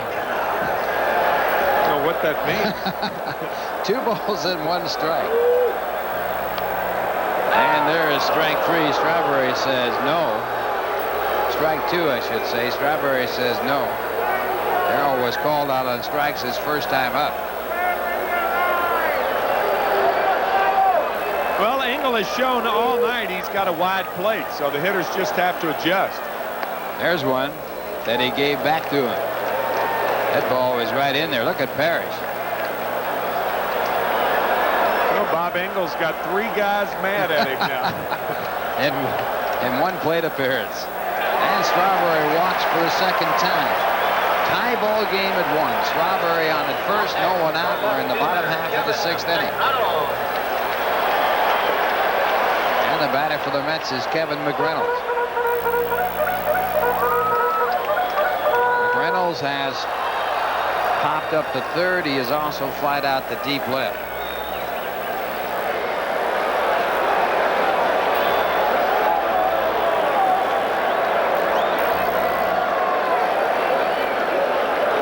Mets 1 run on 6 hits. They've had base runners in every inning. The Phillies 1 run on 3.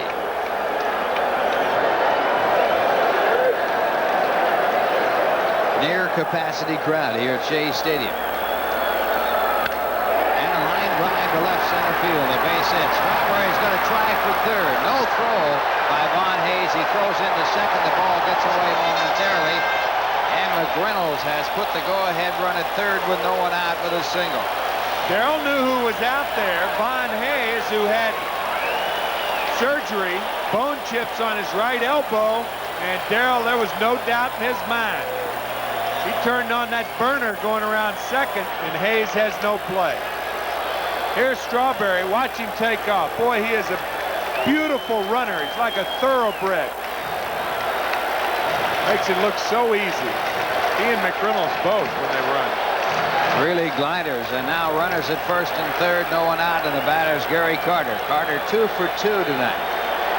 Infield hit in the 2nd, a bloop base hit to right center field back in the 4th inning. Phillies playing back for the double play. And the fastball for ball 1.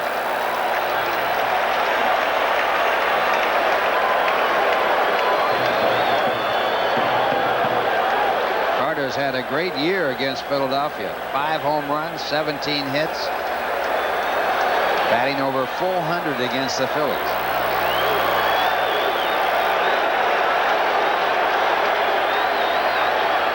And the fastball a strike, and it's 1 ball and 1 strike. Lee Elia has Kent Tekulve up in the Philadelphia bullpen. 2nd in the all-time appearance list, over 1,000 this year. He went over 1,000. He didn't have 1,000 appearances this year. 1,009 games that he's appeared in. 2nd to Hoyt Wilhelm. And an infrequent throw over to first base.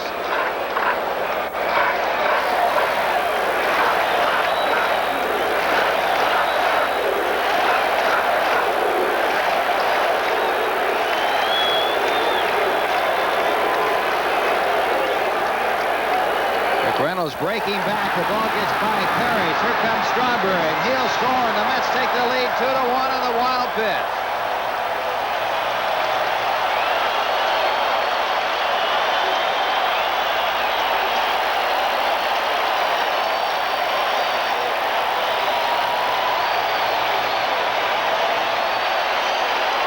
Now the fastball outside. Parrish can't get a glove on it, or not enough of a glove, certainly. And Strawberry scores the go-ahead run here in the 6th inning. On the play, McReynolds moves on down to 2nd. The count 2-1 to Gary Carter.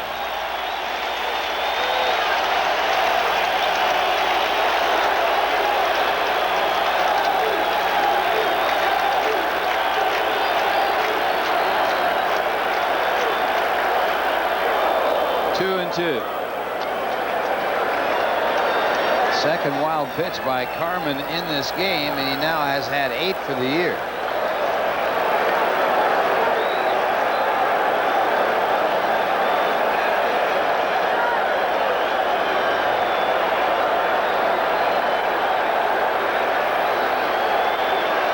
2 balls, 2 strikes. And it's popped up on the right side. Coming over is Von Hayes. Also there is Don Jones, and Jones bumps into Hayes, but Hayes holds on to the ball. 1 away. Holding at second base is McReynolds, and that'll bring up Tim Tupper.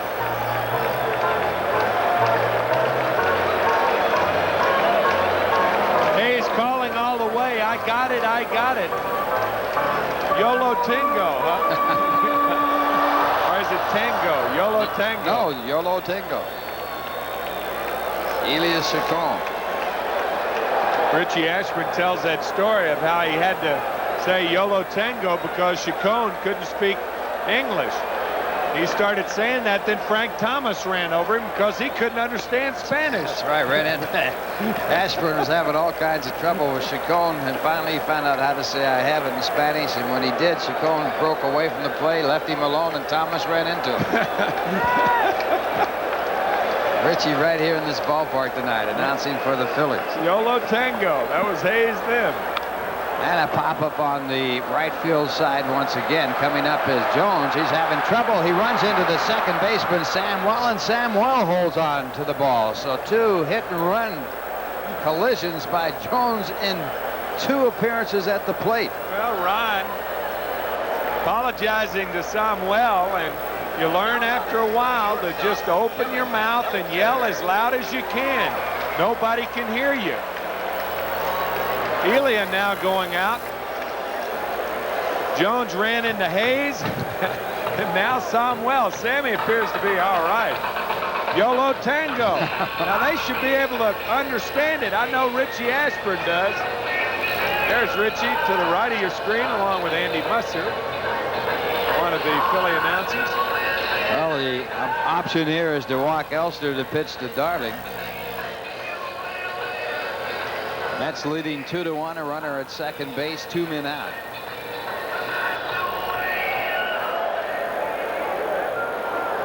Elster with a double his last time up, but a run scored, 1 for 2 tonight.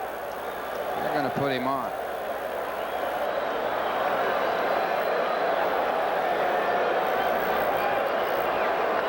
There's ball 1.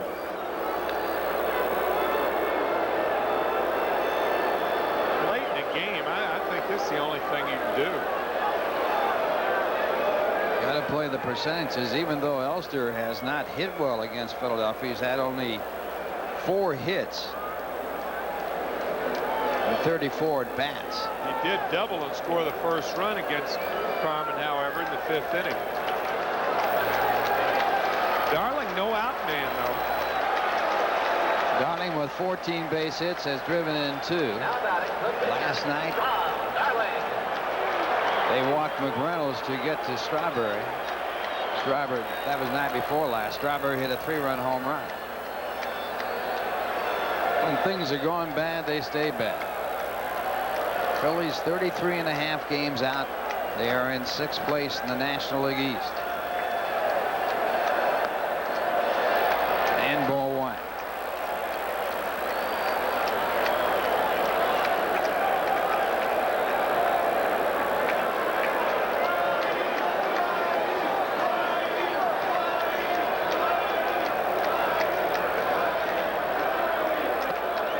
A strike call off the fastball. It's 1 ball and 1 strike.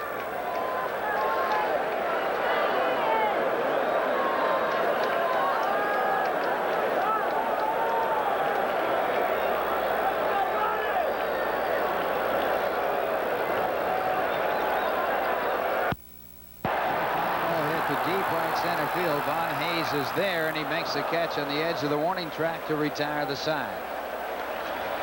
But 1 run for the Mets to take the lead. 1 hit and 2 men left on base. The score at the end of 6 as Fran Healy joins Tim McCarver. It's the Mets 2 and the Philadelphia Phillies 1. On the draw, the 3-2 delivery. The runner goes, and a little pop-up. Milner grabs it. He'll run to first. Double play. The Mets win the pennant. The Mets have just won the pennant in the Eastern Division. That was 1973, and the Mets had a game scheduled at Wrigley Field in Chicago, but it was canceled because of of rain. It was unnecessary to play. Fran Healy back in, and the curveball to Juan Samuel is inside. He's 1 for 2 on the night. It's interesting. In '73, the Mets finished with an 82-79 record. That is the worst record for any division winner since 1969, when divisional play started. The Mets had made a trade with the Braves that helped them in 1973, picking up Felix Millan and George Stone. Stone won 12 ball games that year. Hit hard to left center. Mookie Wilson there. 1 out here in the 7th. The Mets going to clinch it once again for the 4th time The catcher, Lance in their Scott. 27-year history, and they have never been beaten in the playoffs. They won in '69, '73, and '86, winning 2 World Series and losing to the Oakland Athletics in 1973. Here's Lance Parrish. Ground ball, base hit up the middle. Hit number 4 for the Phillies. So Parrish at first. 1 out here in the 7th, and Chris James coming up. Although Ron Darling is really not overpowering, he has a pretty good fastball tonight. A good fastball for Third major league baseman, pitchers. Chris James. 86, 87 miles per hour. Of course, the curveball, the speed of a curveball, good curveball is 68 to 72 miles per hour. Slider 81 to 82 miles per hour, and a changeup off the fastball 70 to 72 miles per hour. And Darling has all 4 pitches.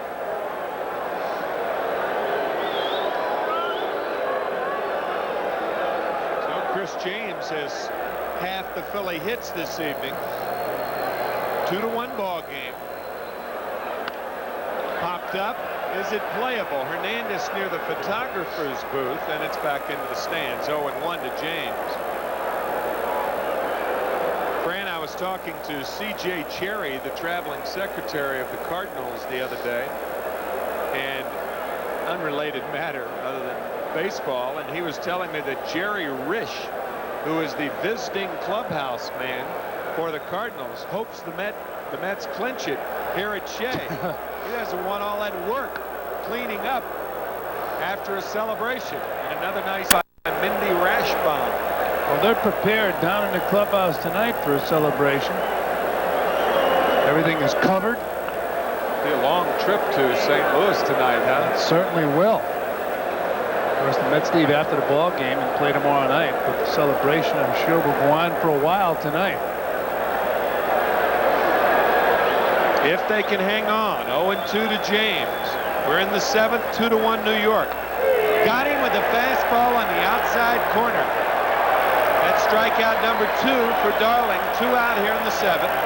And Steve Jeltz coming up. The shortstop. What a job Steve Darling Jeltz. has done for the Mets. The Mets have a lot of winning pitches career-wise, and that's a ball. But stolen by Gary Carter. That's right. Where he sat was so important. Spoken like a true catcher. That's right. Steal those After my pitches. heart.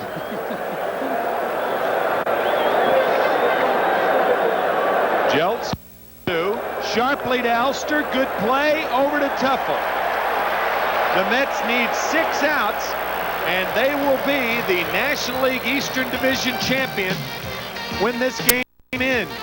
Now let's join Lee Zeidman in our studios for a Sports Channel update. Ground ball to the right side of the infield. Backman has it to Hernandez. Mets win. It's over. That was 1986. This is tonight. Not yet is it clinched. Mookie Wilson to lead it off in the bottom of the 7th. 2-1 New York. High, ball 1. 7 hits for the Mets, 4 for the Phillies. The Mets 93 and 57 on the year. Curveball by James at third. Base hit. The 3rd hit of the night from Mookie Wilson.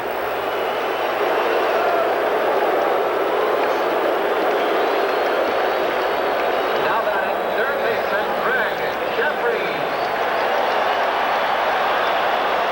Jeffries, 1 for 3 with an RBI to tie it in the 5th inning.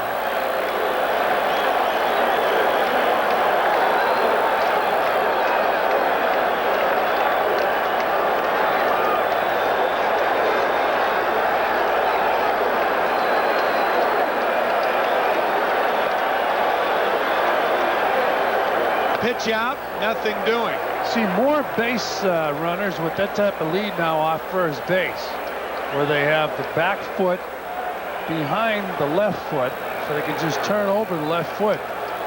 You see Kevin McReynolds do it, Darryl Strawberry do it, Mookie Wilson. Obviously, when you're squared, it's tougher to do the crossover step. A lot easier when you're opened up. So we see batters at home plate opened up, and now we see runners leading off first base, more so today than ever before, opened up.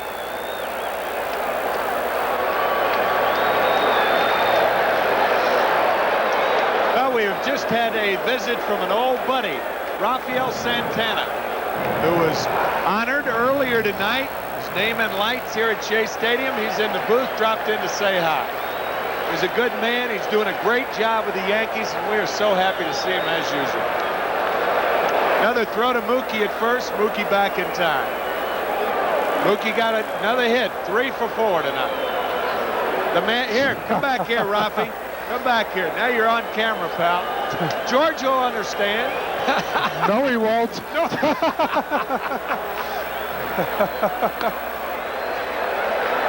Exactly. It's your off day. You just coming over. You love the game, right? No, that's right. It's kind of a scouting report. Exactly. The Yankees 4.5 back, 4 in the loss column. Jeffries fly ball to right field. In is Jones. And Ron, with nobody around him, makes the play. Great seeing you too, Rafi. Thanks for dropping in. Now batting the first baseman, with Spanish radio, as a matter of fact. Doing Spanish radio, Rafael Santana, great guy. Yes, he is. A well-respected man here at Shea in the clubhouse before the game. And he said he was on a scouting mission. Huh? Well, of course, I'm sure they have a scouting report on the Red Sox. They play the Red Sox tomorrow night. Big 3-game series at Yankee Stadium. Right now, beach ball on the field here at Shea. Yankees almost have to win all 3, but if they win 2 out of 3, that would mean they're 3.5 back and with 6 games to play. It's been another exciting year in New York for baseball. Well, I'll say.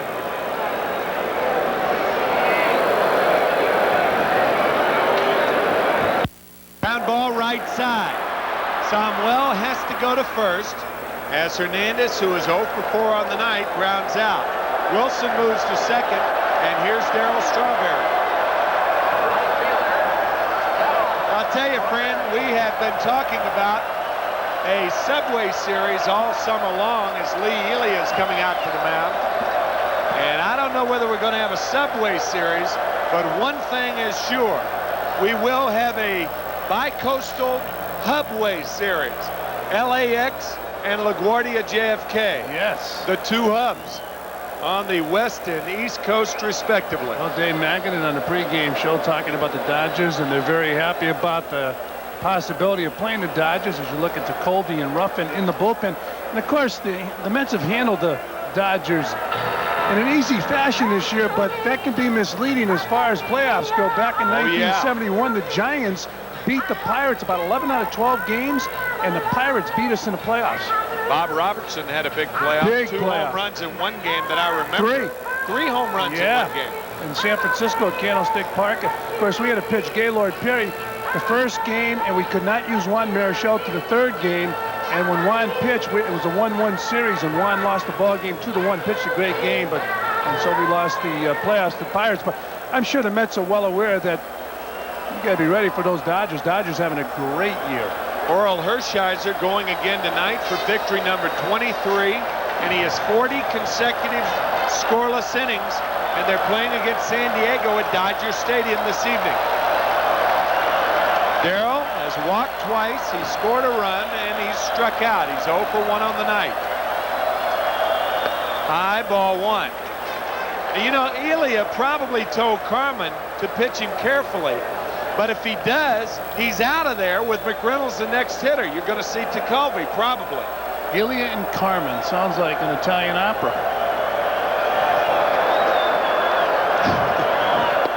Low. Ball 2, 2-0. I'll guarantee you, if I'm the pitcher, and a manager told me this when I've lost 91 games on the season, I'm going to go after the left-hander. Oh, yes. Carman scheduled to lead off in the 8th inning. We'll see how Don works it. 2-0 to Strawberry. Outside, ball 3. Turn him loose. Just like, no doubt. Who was the one who had the song, Turn 'em Loose, from Philadelphia? Fabian? Oh, yeah, I think it was.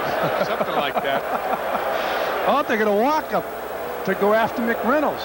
Well, if you do that, now Healy is probably going to bring in Kent Colby. He may make a double switch. Yep, here he comes. That's tough on a left-handed pitcher. It really is. On any pitcher. Well, Colby will come in the ball game. I wonder if he'll be escorted in by a couple of those horses out there in the bullpen. A lot of security here at Shea Stadium tonight in anticipation of the Mets clinching the Eastern Division of the National League. And there's Kent Colby. Well, I tell you, you really got to feel for Don Carman in this situation and really empathize with Lee Elia also. Having to make the move, trying to win the ball game. Well, this call to the bullpen is brought to you by New York Telephone, who reminds you that a call can make a difference. 7 ERA, 75 and 2/3 innings. He came to the major leagues at about 27 years old. Really an amazing story. Oh, he's had an outstanding career. Came up with the Pirates. Phillies. 1,010 games. He's now only 8 games behind Hoyt Wilhelm. And Hoyt Wilhelm, the first relief pitcher to go into the Hall of Fame.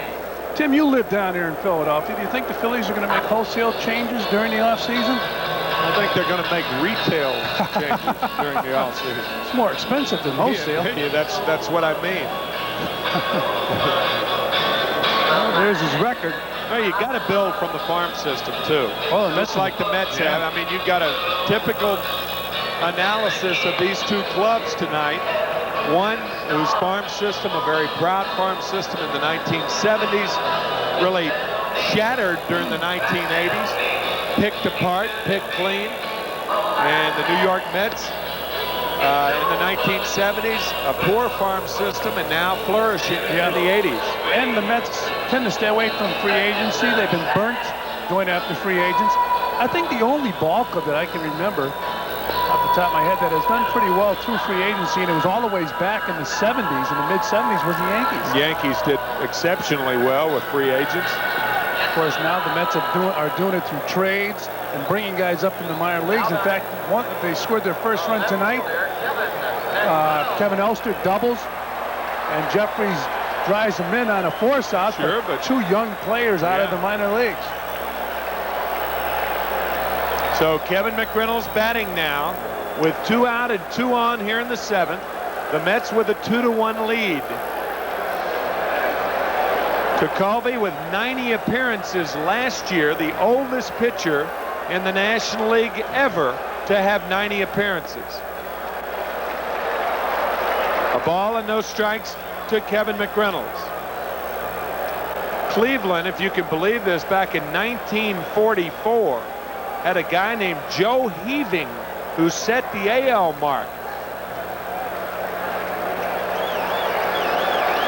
Led the league in appearances. A slider for a strike. 1-1 to McReynolds off Kent Colby. Well, it's a tough deal when you have to walk Darryl Strawberry and then you have to face Kevin McReynolds. As hot as he's been, 2 home runs the other night.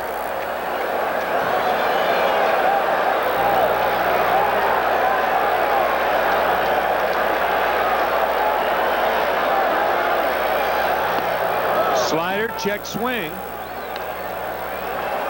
So it's 1-2.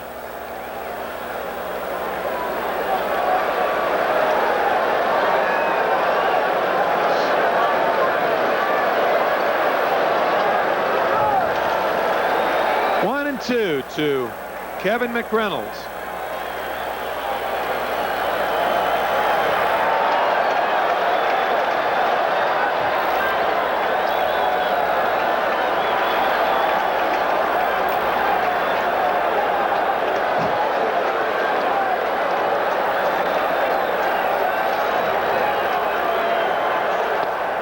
outside, 2-2.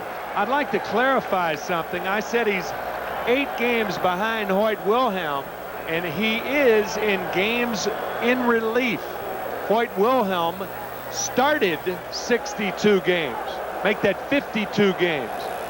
Wilhelm appeared in more games than any other pitcher, 1,070, but only 1,018 in relief.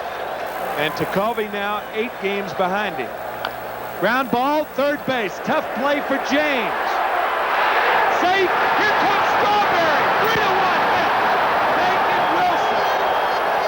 Wilson scoring, flying around third. And the Mets now lead it 3-1 on an infield hit. An RBI by Kevin McReynolds.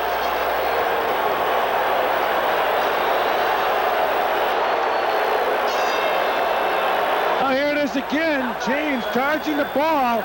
McReynolds beating the throw, and a little bit of an argument from Jordan, and here comes Wilson. Watch him run. Didn't hesitate. No, well, there was a throw, but not even close. He ran so fast, I thought he was Strawberry. That's what happens.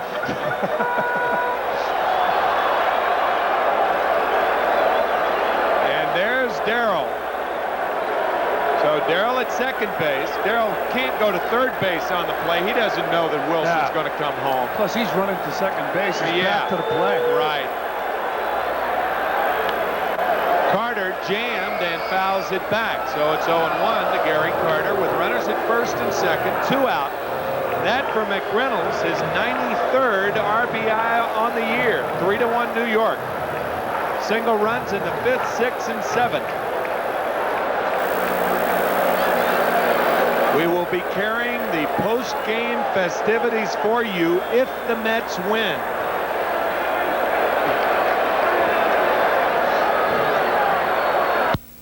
Line drive. Bradley there makes the catch. The Mets tack on another one. Great base running by Mookie Wilson. It's 3-1 New York after 7. 6 more outs for the Mets. Shea Stadium. These fans came out to see the Mets clinch it tonight, and the Mets are leading 3-1 here in the 8th inning.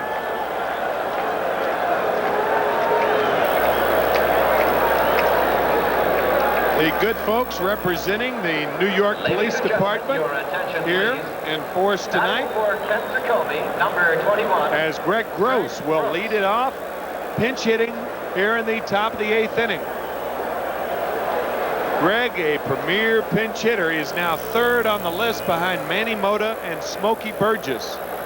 Mota with 150, Burgess 145, and Greg has 136. Strike one, 0-1 to Greg Gross.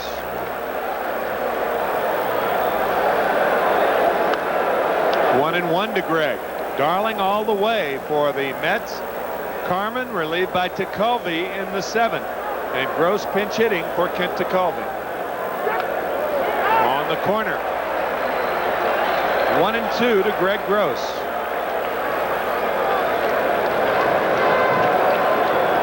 Contact hitter with not a lot of power. Ground ball right side. Hernandez. 5-4 to go.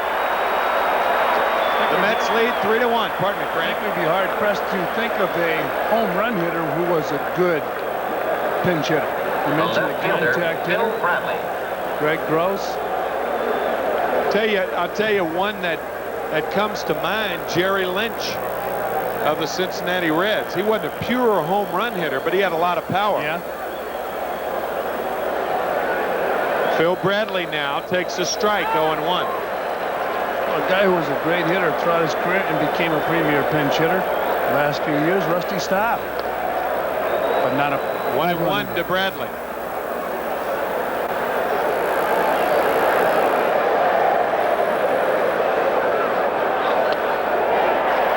Ball and 2 strikes to Bradley. We understand that Davy Johnson is not in the dugout, but he's in his office putting on his old clothes. Line drive by Tuffle at second. So Bradley with his first hit of the night. is on at first, and Ron Jones, the batter. Ron Jones. Guarantee you Davey has a beeline to the dugout. He is right in this ball game because Randy Myers is now warming for the Mets.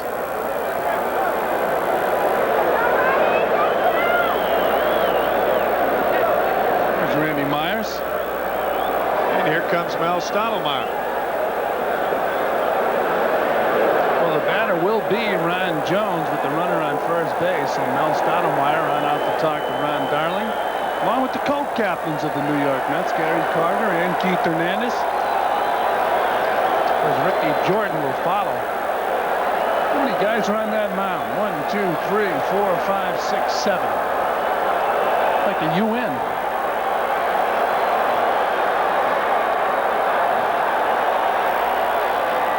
Took 2 umpires to break up the meeting. They were overmatched. Mel asked that question that we used to love have asked of us. How's he throwing? Yeah. Well, that gets you in all kinds of trouble. Well, Jones is going to be the hitter. I beg your pardon. He's 0 for 2. He's walked, flied to right, grounded to second. Sometimes a manager or the pitching coach will have a secret signal with the catcher. Yeah. And you don't want to be out there telling the guy's not throwing too well. Especially if they leave him in the game. Ground ball, base hit on a broken bat. Bradley is going to go to third base. Jones stops at first. And the Phillies have runners at first and third and 1 out. And the batter, Ricky Jordan, who homered in last night's game. There's Davey.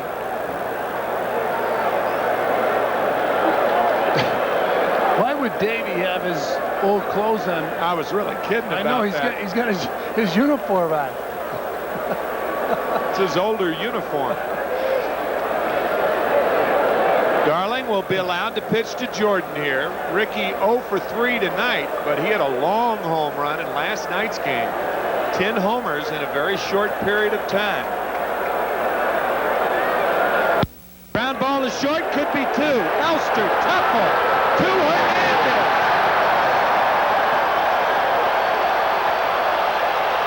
No runs, a hit, and 1 left.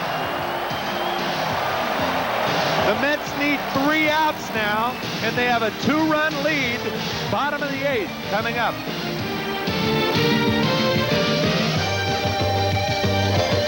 Leading the Phillies. The Mets with a chance to win the Eastern Division of the National League. Stay with us.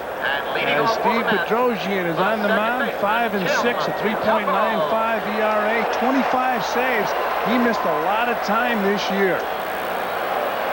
And the rest of the story right there for the ace reliever for the Philadelphia Phillies, Steve Bedrosian. And he'll pitch to Tim Tuffle. Tuffle leading off for the Mets here in the 8th. And he fouls the ball back. And Greg Gross in right field for the Phillies. He stays in the ball game after pinch hitting for Kent Golden. So Ron Jones out of the ball game. 0-1 on Tuffle. Breaking ball swung at and missed. 0-2. Stay with us. We will cover all the festivities in the clubhouse. Tim McCarver and Ralph Kiner getting their old clothes on downstairs, ready to greet the Mets if they win tonight. Fastball popped up right field. Gross tested right away. 1 down. So Tuffle 0 for 4 tonight. And the batter now, Kevin Elster. Kevin Elster. Elster to Tuffle to Hernandez. A big double play to end the top of the 8th with the Phillies threatening. This kid can play shortstop. Kevin Elster. Strike 1. Bedrosian last year won the Rolaids Relief Award.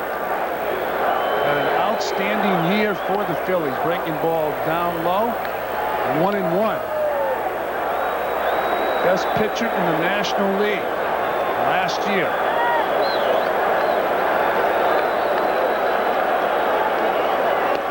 Breaking ball misses. 2-1. His record-breaking season. Won the National League Cy Young Award. Received the award in the month of November. Steve Bedrosian. 2-1 pitch. Popped up. Playable. Jelts the shortstop. 2 down. And we're going to show you the New York Met locker room. Everything is covered. And you can see Tim McCarver down there with Ralph Kiner in anticipation of a celebration. Strike one on Ron Darling. He receives a standing ovation here, pitching a fine ball game. Outside, 1-1. Sellout crowd here at Shea Stadium. The champagne ready to pop. Foul out of play, 1-2. We talked about the woes of the Phillies. And the biggest woe, number 40 this year. Missed quite a bit of the season. Was on the disabled list. He came back strong. Throwing well. Here's the 1-2 pitch. Swung on and missed. Strike 3. So, here in the 8th, the Mets go down. 3 more outs. And they clinch the Eastern Division of the National League. Stay with us.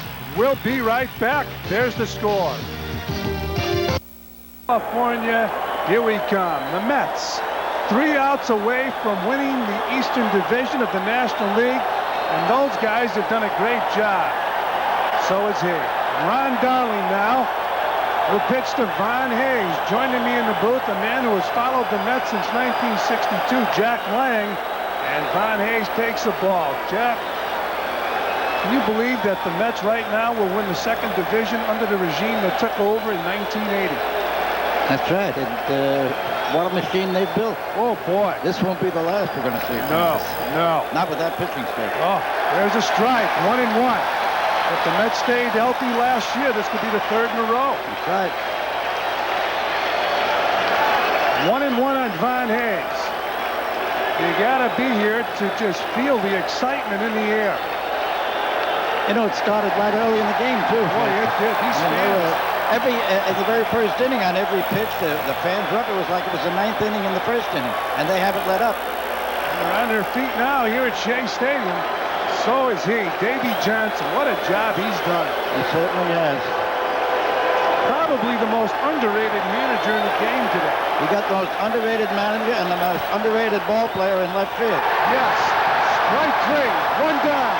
2 more outs.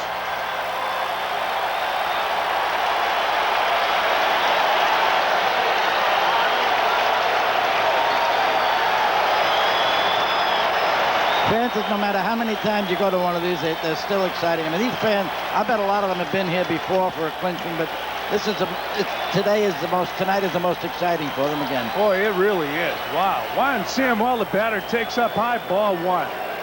1 out. We're in the top of the 9th inning. What a game he's pitched. Oh, boy. What a year he's had. And Ron Darling throws a strike. 1-1.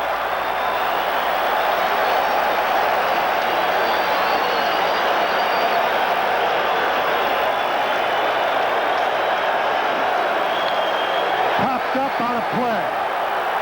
Darling with a 15-9 record. He's been a winning pitcher ever since he joined the Mets.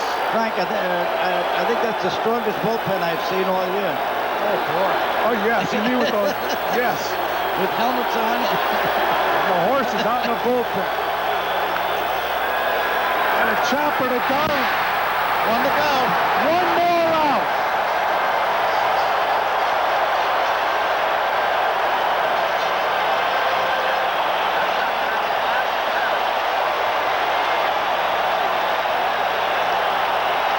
Like New Year's Eve. Wow.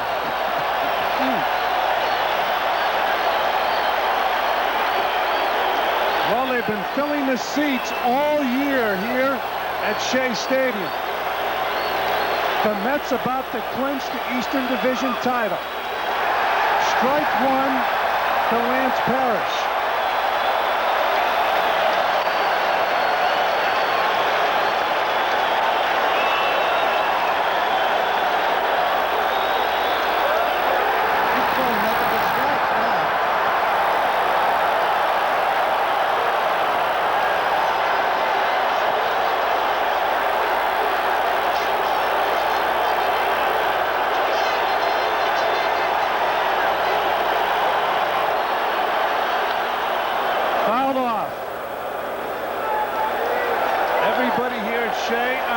feet.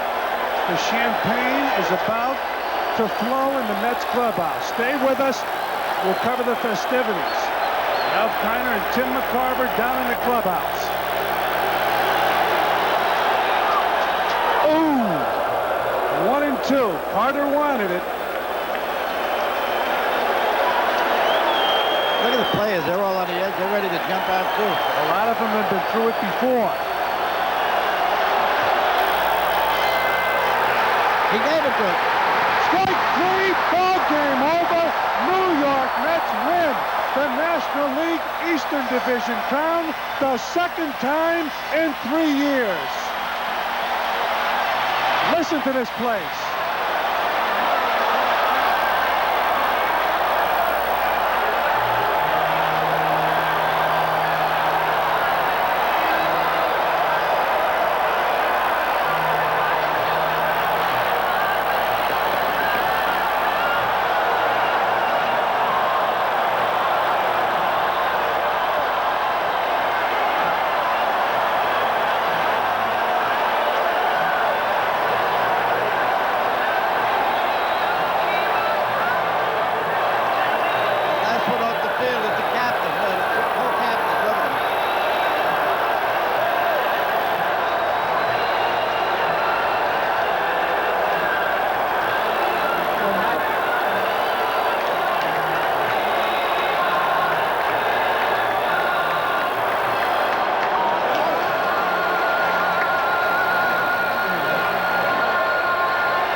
Pictures tell the story. The fans still here at Shea Stadium, and the clubhouse with tremendous excitement. And the champagne is flowing, and the fans are still standing in their seats here at Shea Stadium. Security on the field, all over the field. If you take a look at the crowd once again here at Shea Stadium, once again, the Mets winning the Eastern Division of the National League here in 1988. Tonight they picked up their 94th victory of the season. And Jack, now we're going to go downstairs to the clubhouse and Tim McCarver. All right, Freddie. Are we right in the middle of the celebration or what? Darryl Strawberry, D, this year has got to be bigger for you than 1986 because of the possibility of the MVP this year. Very great year all around for the ball club. After going through so many rough times, struggling, and everybody was doubting us, but we never doubted ourselves. We believed in it, and we played so hard together as a unit. And I think tonight we won this big game for Bobby O'Healy, one of our teammates that we missed. Does Bobby, no pun intended, but I guess it would put a damper on things with Bobby out of here tonight and not willing to celebrate, but probably watching the ball game tonight. Yes, he probably was watching it, and we sent our best to Bobby. I called him today. and asked him how he was feeling, and he said he felt great, but I know he'd love to be here and enjoying it, but we're celebrating it for him, and we love you, Bobby. D, what about the MVP honors? Now you can really concentrate on possibly the next 9 days, kind of airing it out and putting it out of reach. Is that your intention? Well, my intention is to go out there and try to be consistent throughout the rest of the season. I struggled a little bit down the last month of the season, last 2 months of the season. Now I kind of got myself back in the right track. This is the perfect time for me to get myself going, get prepared for the playoffs, swing it back good, a little more relaxed at the plate and confident. I'm not going to worry about any personal goals right now. I'm going to worry about the New York Mets trying to win the World Championship. Now, in 1986, too, you went back to Houston, but you grew up in L.A. Your feelings about that? Crenshaw High graduates will be all over the place. Yes, it will. It's nice to go back home, man. This is a more important series going back home than being there during the regular season. I think we're out there for business, strictly business. We know what we have to do. We got our work cut out for us. We can't worry about how well we played against the Dodgers during the regular season. We got to worry about how we play against them in the playoffs. All right, D. Congratulations on a terrific year. All you right, really deserve it. Thank you very much. Let's go back to Fran Healy in the booth. Francis? Okay, Tim, and the festivities continue in the clubhouse and the crowd still here at Shea Stadium. Electricity in the air, and with me here in the booth, Jack Lang. And Jack, you've been with the Mets since, well, you're with the Daily News, New York Daily News, but you followed the Mets since 1962.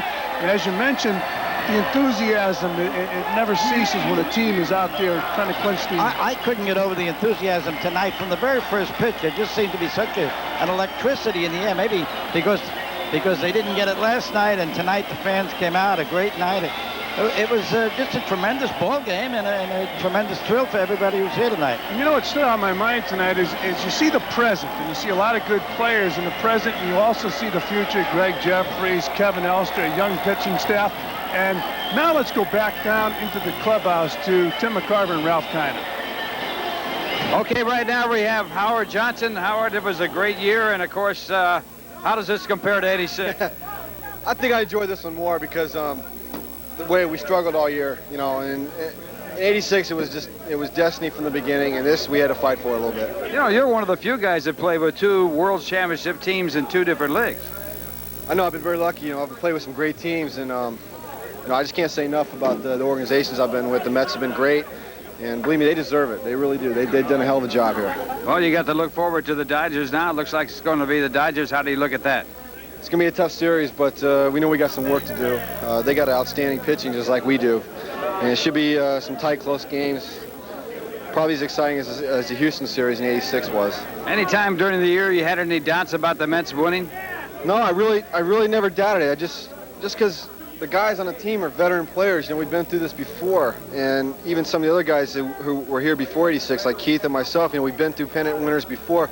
We know what it's like, and you know, when the chips are down, you know, the cream rises to the top, and we've got too many winning players, too many winning attitudes here. Well, something else is rising to the top, the champagne, not to the top of the bottle. Howard, thank you very much. Okay, Ralph. And we'll go down to Sam Palazzo and Tim McCarver. All right, Ralph. Now, some of you folks out there may think that the players are blasé because they won it in 1986, but there are some first-timers on the Mets, and one of them, a guy did a terrific job as a third base coach, his second year as a third base coach, and your first time, huh, Sam? What are the feelings like? I tell you what, it's really great. You know, when you talk about a ball club and you say, you know, I managed a little bit in the minor leagues, and you say, guys, you can't turn it on and turn it off.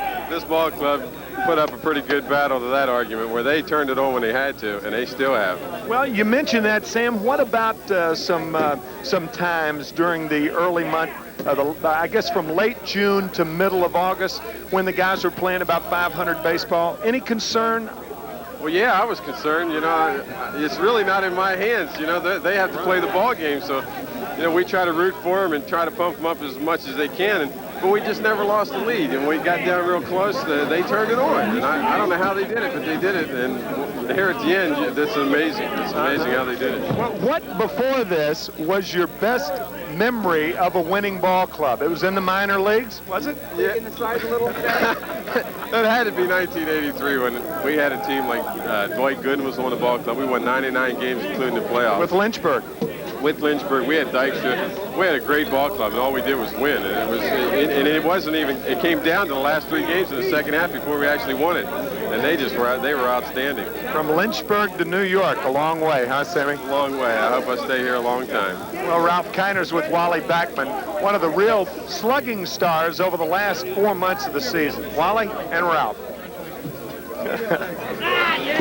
Terrible start, 181 in the early part of May, and then hit him about 360 the rest of the year, over 300 for the year. And I see you're switch hitting with the 2 bottles of champagne even lit, right, as we speak. I'm hoping this is going to make me hit right-handed better. It might help.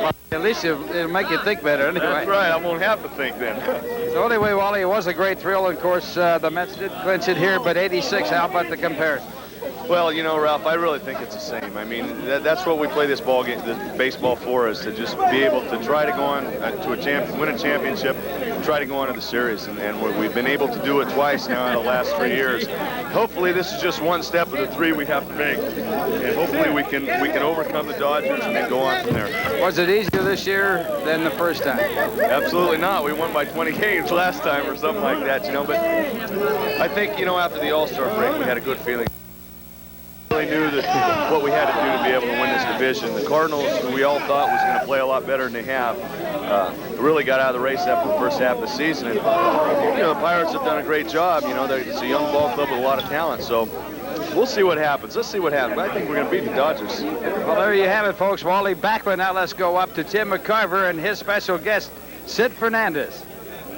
All right, Ralph, thank you very much. Wally Backman with a slow start and a strong finish, and the same with Sid Fernandez. Sid, you are going to be the starter on Saturday for Game 4 of the National League Championship Series against the Dodgers. Any feelings about that with Bobby Ojeda going down and all of the things that led to that? No, I just was given the job the other day. Mel told me I was never out of the rotation to begin with, so I was not really given a job, but he told me don't think of it as a gift. Just go out there and do what you're capable of, because I know what I can do. What do you think, speaking of what you can do and what you have done this year, especially recently, what do you think turns you around this year after a slow start? Curveball. I think I got my breaking balls over more, throwing more strikes, and that's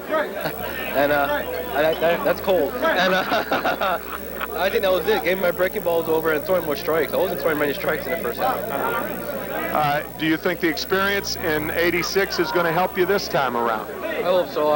I came in a crucial part in the World Series, and I clutched up. So I think I'll be okay in this play. I'll be all right. Game 7, as a matter of fact, and you know what happened Game 7 in the '86 series. Well, Ralph Kiner with Greg Jeffries right now. Ralph. Okay, Tim, and Sid Fernandez was the first guy to open up a bottle of champagne and shoot it. I think you were the second. You're pretty close to that. I ran right in. You know, I didn't want to. It's their time out there, and I got a few hugs and handshakes, and I ran in. I wanted them to celebrate it. Well, Greg, this is your first shot at this. Of course, you came up near the end of the season. You got off to a great start, still doing well. Big RBI in today's ball game. Tell me what you think about it. Is it any different than you thought when you were a kid? Oh, it's just tremendous. I can't explain how it is. You know, I've gone through a couple of these in minor leagues, but it doesn't compare at all with this. You know, it's you can just feel the excitement. I felt it in the 9th inning with the crowd getting into it, and I was just really excited. I've only been here a month. What about your feelings going into this game with a crowd, just about a sellout crowd, and they were with the first pitch right from the very start? They were yelling, they were anticipating the victory. We were feeling the same thing. We were so excited to get ready to play, and we were all ready for this, and we were pumped up, and the crowd got us that much more pumped up. Are you ready for the playoffs? Oh yeah, we still have a few more games that we gotta finish out, and we're gonna play as hard as we can there, but we're gonna get ready for the playoffs. Greg Jeffries, and right now let's go upstairs to Fran Healy. Okay, Ralph, and we'll be back down to Ralph Kiner and Tim McCarver. Of course, right now the news here at Shea Stadium, the Mets victorious over the Phillies 3-1, and the Mets, the Eastern Division champs. We're going to go to our studios, but stay with us. We're coming back for more from the clubhouse. Code, and they have just unloaded a barrage, and that's about what you did in the National League this year, David. 18-3, an outside chance at the Cy Young, and you're a rookie at all this stuff, aren't you? I am. I'm getting the worst end of this deal right now. You're going to get even, though, when you get off this platform. I'm going to get even. I've got some ideas, and you got to watch your back in this situation. David, speaking of ideas, what are your ideas about facing the Dodgers? Do you care whether it's the second game you start or the third game you start? It really doesn't matter to me. We've got such a tremendous pitching staff, as you know, and guys who have had post-game or postseason experience, and I haven't. So I really can't complain about which game I get. Any super feelings right now about this whole scene? It's great, isn't it? Everything's super with the exception of Bobby O. I wish Bobby O could be here right now. He's with us in mind and spirit, but if he's watching, I hope he is. If not, Bobby O, you're with us. You are the third guy who's mentioned Bobby Ojeda tonight. He meant a lot to this team, not only from his ability, but his super guy, too, to go along with it. He really did. You know, somebody asked me the question earlier if I would have done this same thing if given the opportunity in Kansas City, and I say no because of guys like Bobby Ojeda and the influence they've had on me. Well, there had to be an architect to this ball club, and one of the architects is with Ralph Kiner right now. We're talking with Fred Wilpon, and back in 1980, Fred had an idea about putting together a syndicate to buy a ball club, and look at the ball club he finally ended up with. Well, Nelson AA took a chance in 1980, but we're happy we took that chance. And I'm sorry Nelson's not here. He's in Europe at the moment, but he'll be back, I think, tomorrow or the next day and join us. And we're very, very pleased with this ball club. During the summer, it was hard going, but they really pulled it together when they had to pull it together. And they're a great bunch of kids. What's the story about you, Fred, is the fact that you were the pitcher on the Lafayette High School baseball team, and Sandy Koufax was the first baseman, and I guess you'll never live that down. But now you can say to Sandy, we got the world by, well, whatever, the tail, and we're going to go after the Dodgers. It's just what it is, Ralph. It's a story, right? It gets bigger and bigger. The fish gets bigger and bigger. Sandy and I have been friends since we were 15, and he's still one of my best friends, and I hope to see him in L.A. I know I will. You'll be out there, I know that, and anything about this season that stands out? Was there a turning point in your mind? Was there a point when you really didn't think the Mets could hold on and win it? I really thought they could hold on, but they were so up and down during that, it was about 8 weeks during the middle of the summer. They just had no offense going. The pitching has been outstanding, absolutely outstanding. So I knew we would win it. I was hoping we wouldn't win it in a squeaker, though. Well, do you want to right here at Shea here tonight? And Fred, congratulations for another great year for the Mets fans and all of us. Thank you, Ralph, very much. On behalf of Nelson and on behalf of Frank Cashin and Joe McElvain and Al Harris, and I'll tell you, those are the guys that did it, the players on the field and they in the front office. Well, right now let's go to Joe McElvain. He's the man who has, well, the players that put this ball club into the position they're in right now. That's exactly right, Ralph, and I'm with Joe right now. A good night for spray hitters, but you haven't signed any spray hitters, all sluggers and great pitchers. Yeah, thank you, Timmy. It's a great tribute to these guys. They've done a wonderful, wonderful job all year. Whenever they had to rise to the occasion, they did. I was so superstitious tonight. I was just telling you, this is the coat I wore in '86, the pants, the tie, the shirt. I wore everything, and everything fell into place beautifully tonight. Joe, I would imagine that one of the things that kind of keeps an executive in baseball level is you enjoy it now, but you realize that there is a future not only of this year, but in years to come also with the draft, the farm system, and things like that. So you're not only worrying about and concerned with the major leagues, but the development and the continued development of this ball club. Right, it's a continuous process, Timmy. One of the great things in this organization is that from day one, when the Doubleday regime took over, they told us, build a winner, take your time, and build it to last. And that's been our mission, and that's what we tried to do. We haven't looked for short-term solutions. We've looked for things that we're going to carry us through and go on year after year after year. And the guy... Thank you. Let's swim back up to Fran Healy before we get buried down here. All right, Tim. And once again, the Mets winning the Eastern Division of the National League here in 1988, and we'll be back with more from Shea right after these messages. Well, he is indeed, and this veteran Mets wife, Danny, just gave birth to a little Pee-wee rookie, right? Jenna Malia on Monday, and this has been a big week for you, right, Matt? Yeah, it's special. I just like to say hello to my wife and Jenna. This for them, it's great. Yeah, it was a great week for me. Well, you came over to the Mets in 1986, and you told Frank Cashin after the World Series that thank you for trading for me. If Frank were here tonight, and he is at a wedding, what would you tell him tonight? Thank you. Twice as much, right? Yeah, twice as much. It's been great. You know, it's just tough to put things into words, because no matter what you do, everything is revolving on winning as a team, and it's the unity. And a lot of guys in this game don't appreciate it, get a chance to this. And you only need to get it once in your lifetime, but it's worth it. It's worth every minute of it. And it's always new and exciting, too, right? Every year is different. Every time you win. And I think the first time is the best, and all of a sudden you win again, and that's the best time. Do you think this is a better ball club than 1986? Honestly, now. I think so. I don't know if for the reason I think so is because in '86 every other team in that division was terrible, and I think in '88 the teams got better. And that's why there wasn't a blowout like there was 20 games. But I think the pitching is better, the more experience, there's more power. You added McReynolds to the team. So yeah, I think overall, I think the team is better. Maz, good luck in the playoffs, partner. Thanks, Timmy. Lee Mazzilli and Jenna Malia, hello, and let's go back to Fran Healy in the booth. Okay, Tim and Tim McCarver, Ralph Kiner having a great time in the clubhouse with the New York Mets. They are the champs of the Eastern Division of the National League, and of course, the longest part of the journey is over. The most difficult part of the journey is about to begin with the LA Dodgers. We'll be. And usually where Roger is, there's always trouble, and this time it wasn't caused by Roger. You can't blame this one on you, Roger. No, not at all. I don't know what trouble has happened, but I haven't caused any. I'm free, and I'm in the innocent right here. You're on the outside of it, and watching all this action go on that usually is caused by you. The glass is that's very smart, because this stuff really burns. I thought about it throughout the course of the year, and as you can see, Ralph, you're covering your eyes because you know the champagne burns, but I can sit here and speak freely because, you know, I have these goggles on. They're not going to get in. They're not going to make contact with my eyes, and this is wonderful, you know. And if you're watching Bobby, we're thinking about you, and you know, take it in, baby. Well, one thing for sure. Well, one thing for sure is my hairdresser's going to be pissed at me. Well, Roger, certainly was nice knowing you, and I hope I never have to talk to you like this again. Okay, thanks, Ralph. Maybe you might have to, you know, maybe 2 more situations, and hopefully we'll be in those situations. And maybe I can get you a pair of goggles. I'm going to come in that way the next time, and I really do hope it happens again, Roger. Thanks, Ralph. Great year. Thank you very much. Right now, let's go over the other side to Tim McCarver. Well, I'll tell you, the only guy in this locker room probably who has seen all 4 of the Mets clinchers for the division of the National League East, Ralph Kiner and Buddy Harrelson. Buddy, is this different from any of the others?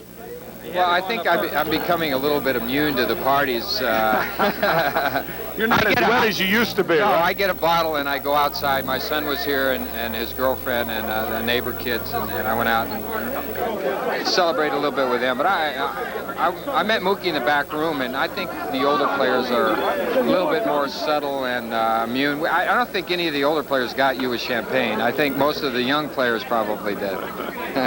Any difference in this club this year and say compare the 69, 73, 86, and 88 Mets? Well, I think they're all the same. You know, and I don't get into which player was better. Was what about a team from a team concept?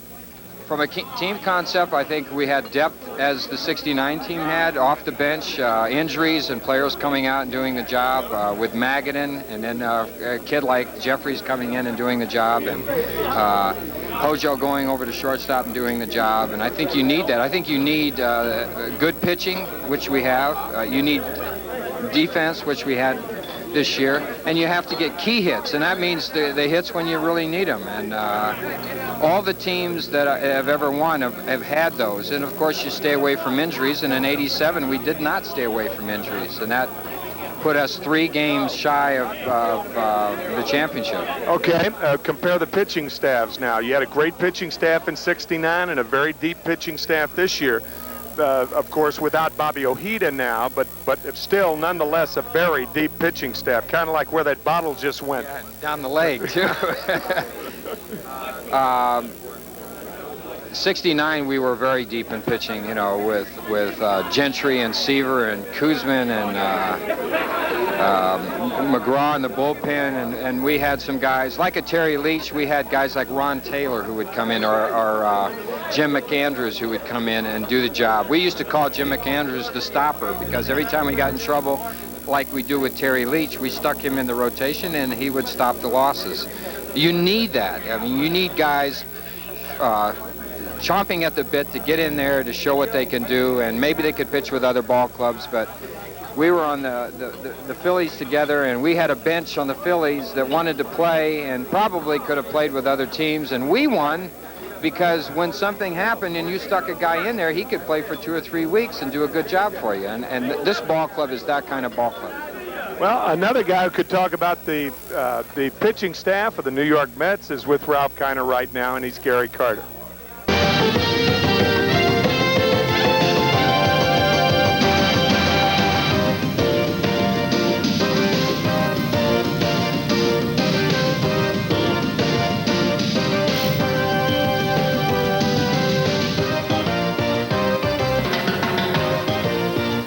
Have the co-captain of the ball club, Gary, and one thing we've learned for sure, that champagne is better down through the throat than it is in the eyes. There's no question about it, Ralph. I mean, in coming here to the Mets in 1985, it's just been a real pleasure to have the opportunity to play with these guys, and we've got one world championship under our belt. We've got another divisional title this year and all, and nothing would be sweeter to win another world title.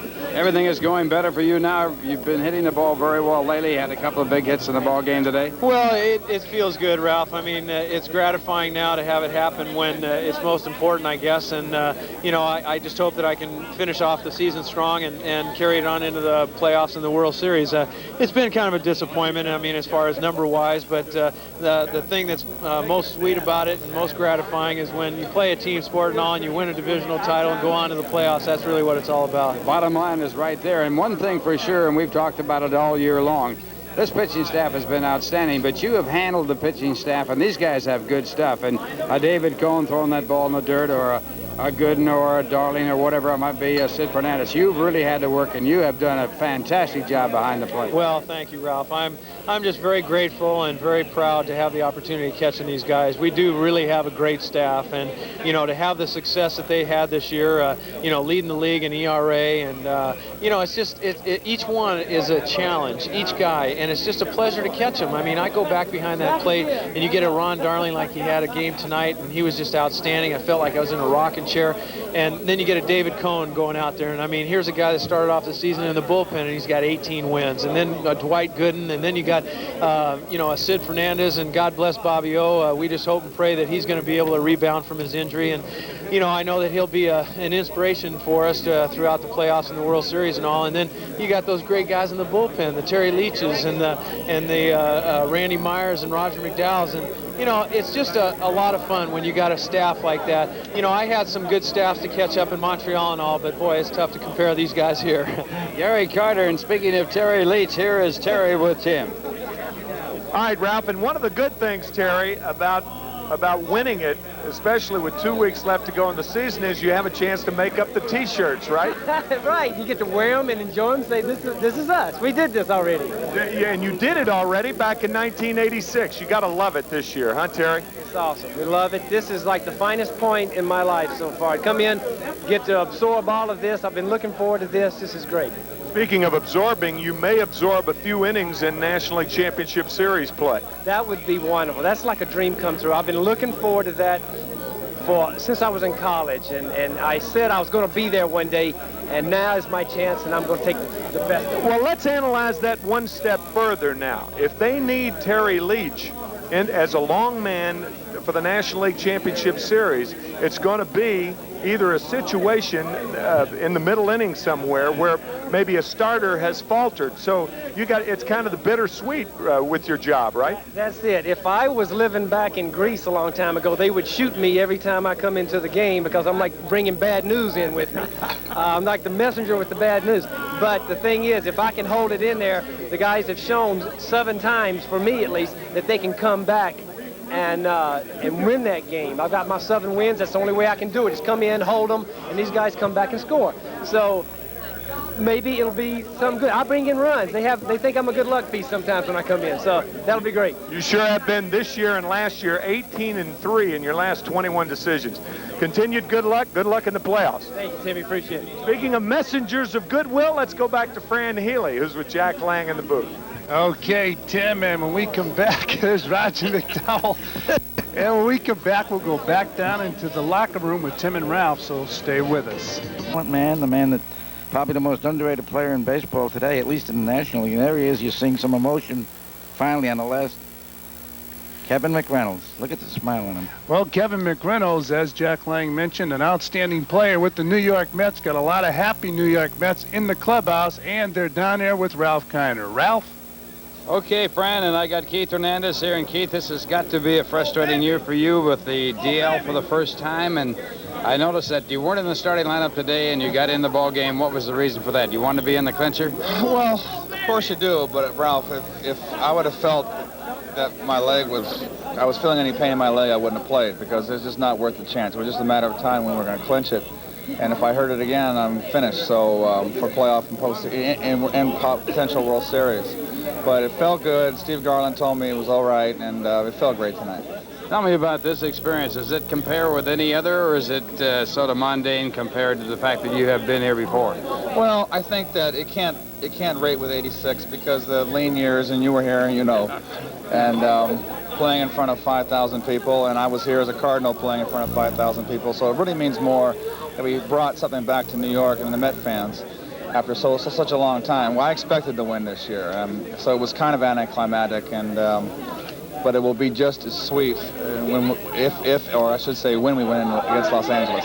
One of the things that happened to you was the fact that you were out of the lineup, and then when you came back, they said, well, this is the answer. The Mets will get going again after they played about 500 ball when you were on the DL. Well, that's playing in New York, and no one player makes that much of a difference in a ball club, and certainly I'm a key cog in the machine, but I don't think that it was unfair. I mean, thank God for our pitching, that the pitching held us in during that period. But I was just glad to get back and did a little bit. Right now at the plate, I don't really feel that great, but I wanted to play tonight because I'm not going to play any more day games after night games the rest of the year because they're going to be very careful with my hamstring, and I just want to get my stroke back. Okay, Keith, nice to talk with you. Congratulations again. All right, Ralph. And always a pleasure. You're a good man. All right, we'll go back up to Tim and also Ron Darling, who was the winning pitcher in the ballgame. He won his 16th tonight, Ralph. And Ron, Keith made a very interesting observation. He said that this year was not as sweet as 86 because he expected to do it this year. Your feelings on that? Well, once again, I disagree with Keith. No, I felt it was great. 86 was wonderful because I got to see Dwight do it, and we're the veterans here on the pitching staff since 1984. Tonight I got a chance to do it, so I think it's sweeter for me only in the sense because I got a chance to be out there. I know you're probably going to answer this question about 3,000 times over the next 12 days or so. Would you rather be the number 2 pitcher or the number 3 pitcher? And as Davey told you, as far as the National League Championship Series is concerned, which pitcher you're going to be following Doc? Well, I think the rotation is definitely going to go Dwight Gooden, David Cohn, and myself. And I think 2 reasons for it. I think David Cohn just deserves it. He's had an incredible year, deserves to be out there in game number 2. And also, I think I'm more of a veteran than David, and New York tends to be a circus here, and it's going to be a circus here the first ball game. And I think it'll be easier for me to deal with. I've dealt with it before, and I know the good places to hide. Well, it seems like some of the older players are taking this in not blasé fashion, but with an expectation that starting in spring training that they were going to win. Do you think that's the case? I think this team felt it last year, and weren't able to do it because of the injuries. But I think this year, this team knew if we stayed injury-free, this team was going to do it. And we didn't. We lost Keith for a while. We lost some valuable people. But this team knew that it was going to win it this year as soon as the hitting came around a little bit. But it's not really blasé, I think. I think it's just that we can't wait to get to those playoffs because I think every player feels, unless you win the playoffs, you really haven't accomplished that much. Yes, you did a great job for 6 months and won your division, but until you win those playoffs and get back to the World Series, that's where the real cream is. Congratulations. Speaking of cream, it's going in my sock right now. Let's go back to Fran Healy in the booth. Congratulations, Ronnie. Nice going. Thank you. Okay, Timmy, and once again up in the booth, Fran Healy along with Jack Lang. And Jack, Ronnie Darling talking about the playoffs. Your thoughts on the playoffs? I see the Mets winning it. I think 6 games. I think you're going to see some outstanding pitching throughout the whole playoff. And my prediction is that the bullpen is going to decide because I think you're going to see a lot of close games where late in the game there's going to be a starting pitcher lifted, and then it'll depend upon how well the bullpen holds. And I think the Mets have the superior bullpen. Jack, thanks for joining us in the booth. And it's been a big night here at Shea Stadium. The Mets, in front of about 48,000 plus fans, win the Eastern Division of the National League. So congratulations to the New York Mets. Once again, the final score, New York 3, Philadelphia 1. Remember now, tomorrow at 7:30, baseball continues here on Sportschannel. The Yankees will square off with Wade Boggs and the Red Sox in a big game at Yankee Stadium. Then Saturday afternoon at 2:15 from St. Louis, you can get a look at David West, supposedly the best pitcher in the minor leagues. He'll pitch against the Cardinals, and the Mets will collide with the speedy Cardinals in St. Louis. Now, coming up next on New York Sports Nightly, tempers flare at the Islanders preseason camp, and they'll also look at the Mets-Dodgers playoffs. So this is Fran Healy for Ralph Kiner, Tim McCarver, and Jack Lang saying so long until Saturday, and thanks for watching Mets baseball right here on Sports Channel.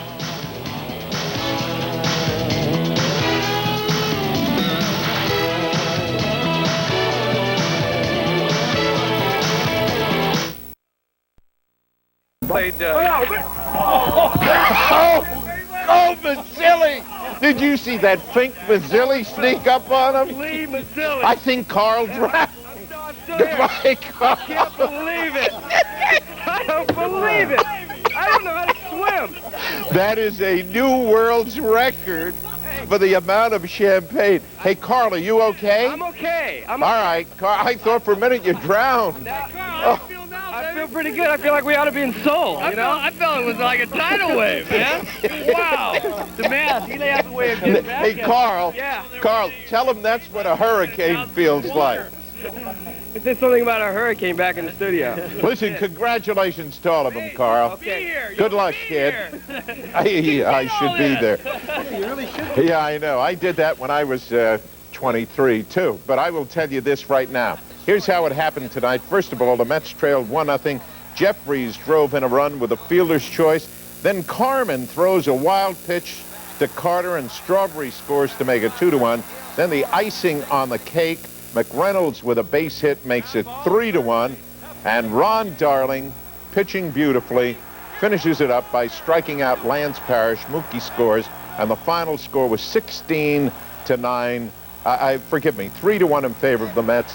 Darling's record now, 16 wins and 9 defeats. The Yankees, as you know, had tonight off. Tomorrow, they begin a tremendous 3-game series with Boston. Here, but police kept fans off the field. It's been a wild scene, as you can imagine, in the Mets locker room, and that's where Corey McFerrin is standing by live right now. Corey? Guidey, thank you very much. It is wet. It is wild. If they got a towel, send it to me, because I could sure use it. The place is crazy. It's calmed down a little bit in the last couple of minutes, but the champagne, there's still a little bit left here. You can see. Not a lot, though. Corey.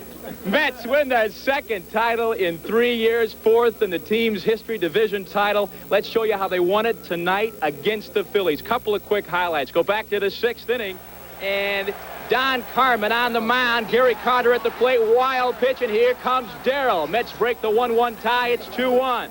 Following inning. Didn't want to pitch to Carter. That's right. Following inning. That's McReynolds. Bouncer left side. Fires across. He is safe. And watch Mookie all the way around to score.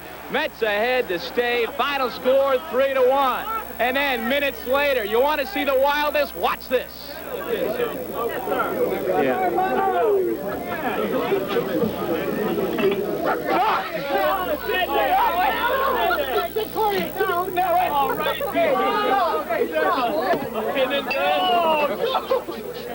My mother said. Here we go. The champagne flying. This is about 20 minutes ago. Here's the reaction. I see us going into L.A. and kicking their butt. You know, that's what I see. I see a bunch of guys, you know, that really want it bad.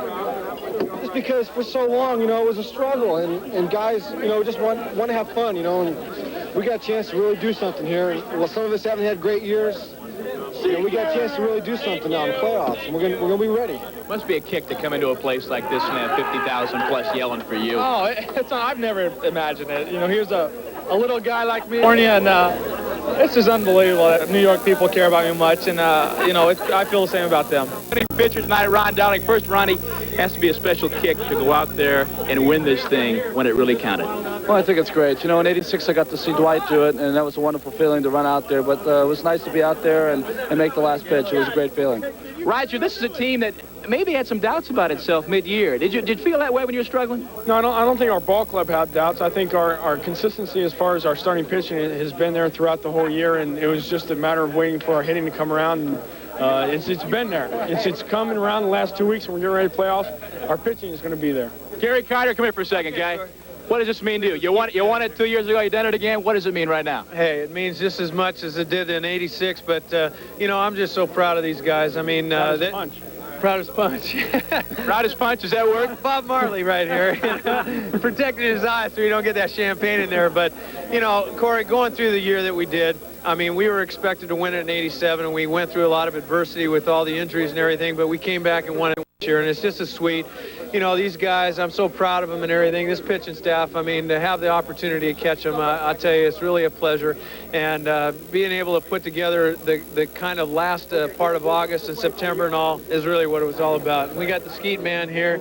Marley. Congratulations, both of you. You know what's going on outside right now? Not especially. Oh, man, the fans are going wild. The fans. You want to watch it? Yeah. We go to Tappy Phillips outside. Take it, Tappy. Corey, these fans are absolutely ecstatic, as you can hear, loud and very ecstatic. What giant Mets monster around here. Your team has won the division title, and as you can see, they're very happy. It looked bad at first. The Phillies were leading, but the Mets pulled it out.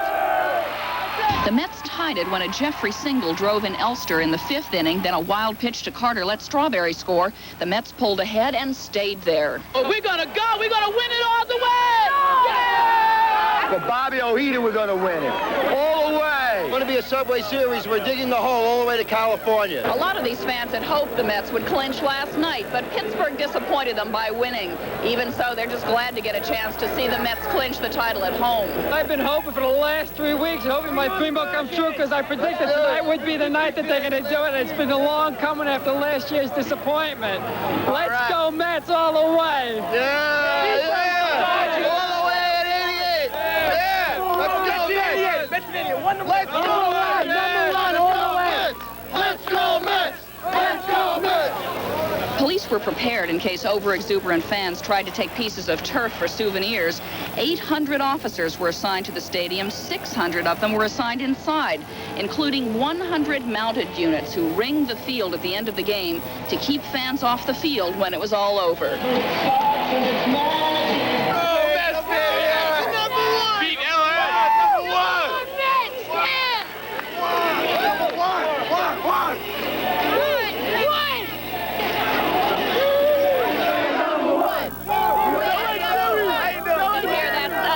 Folks are convinced the Mets are going to the World Series. These guys want a repeat of 1986, right? Subway Series! I'm Awesome! I'm Tappy Phillips, live outside Shea Stadium. Now back to Corey inside. I think it's safer inside. I'm not sure. Back in a few minutes in our sports segment, more reaction tonight as the Mets win the East. Plus, don't forget, 11:30, a special 15-minute special. The Mets, the magic is back. See you then. What they had to say at the time. We have to finish up strong. You know, we have to keep that momentum. The way we've been playing the last couple of weeks, if we keep that momentum going into the playoffs, we're going to be very successful. So we got to keep on the right track. This year, it seemed like we were picked to win it by 30 games, run away with it. Struggled a little bit in the middle part of the season, had some injuries, but we persevered. I mean, it's where you end up. It's not where you were at the halfway point. I think we're really on course, really, to give the Dodgers a tough time. So you just as soon struggle in the middle as long as you're hot in September and can roll to the playoffs? Well, I would rather not struggle at all, but if you're going to get hot, it's good to get hot at the end.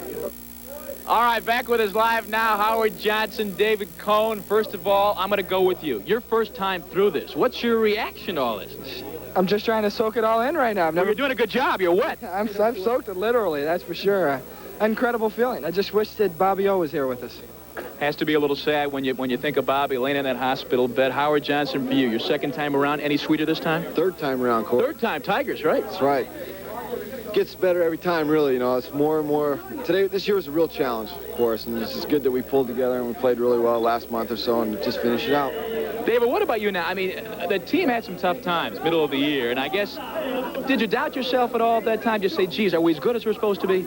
No, never 1 minute did I think we were going to relinquish the lead. I just think that we just have too much pride and too much talent here to do that. You know, there was times when maybe there was a little bit of doubt, but never did I lose confidence. All right, bring on the Dodgers, right, guys? Bring on the Dodgers. All right, back in a few minutes, 11:30, our special right now. Back to Scott in the studio as the music comes up here in the Mets locker room. See you in a minute. All right, thank you very much, Corey. One game of importance: Detroit beat Baltimore tonight, 7-4. Tigers still barely alive in the American League East, and they get them to within 1.5. Hey, remember this? April 30th in Cincinnati, Pete Rose shoved Dave Pallone. Disputed call, got a 30-day suspension. Pallone now. Okay, Tim, you're right. The Mets are winners, but winners have down times too. So with our highlights, there will also be lowlights because every season has some. Now let's go to Steve and see what he has in store for us. Thanks, Ralph. And speaking of winners, in just a few minutes, these empty chairs here on the field beside me are going to be filled with a winning combination of New York sports writers. They made their predictions in spring training, and now we're going to get them all together and find out what they have to say about the upcoming League Championship Series and the World Series. So stay with us. We'll be back later in the show. Tim? Okay, guys, we'll get started right after these messages. Remember, remember, remember, remember, remember, remember then, remember then, I'm back. As we all probably know, there are many mountains and valleys in any 162-game baseball season. There's got to be. So let's go to Ralph Kiner and hear his assessment of the 1988 season. Coming into the 1988 campaign, the New York Mets found themselves in two familiar positions: trying to take back the pennant from the St. Louis Cardinals and entering the season as the favorite to win it all. The situations may have been familiar, but the surroundings were quite different. 1988 meant moving east from St. Petersburg to Port St. Lucie and a brand new sports complex the Mets could call home. They had the pitching led by Doc Gooden. They had the hitting with Darryl Strawberry and Kevin McReynolds. They had defense. All they had to do was prove it on the field. So we have something to prove. I think it's to prove that we can play up to the level of talent that we do possess, and I think we have every right to expect we're going to win the Eastern Division. Opening day began on the road. Darryl Strawberry put a Springer anniversary behind him with a monstrous shot just below the orange roof at Olympic Stadium in Montreal. The Straw Man was quoted in a national magazine as saying several teammates had quit in the field during the 1987 season. It was clear to all concerned that number 18 would let his bat do the talking from here on. After a 3-3 start, the Mets came home. In the early going, the Mets relied on the big bat of Darryl Strawberry. He clubbed 4 home runs in the first 7 games.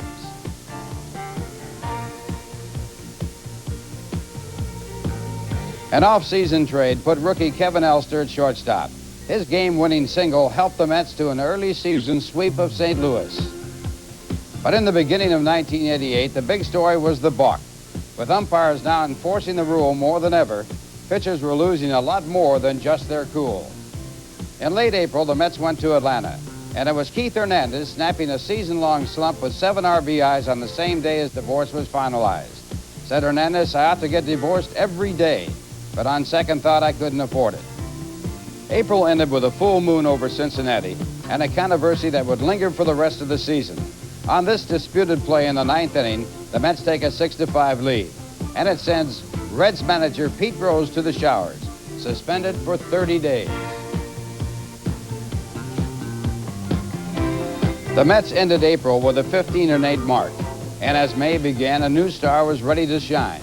David Cone entered the starting rotation by shutting out the Atlanta Braves 8-0.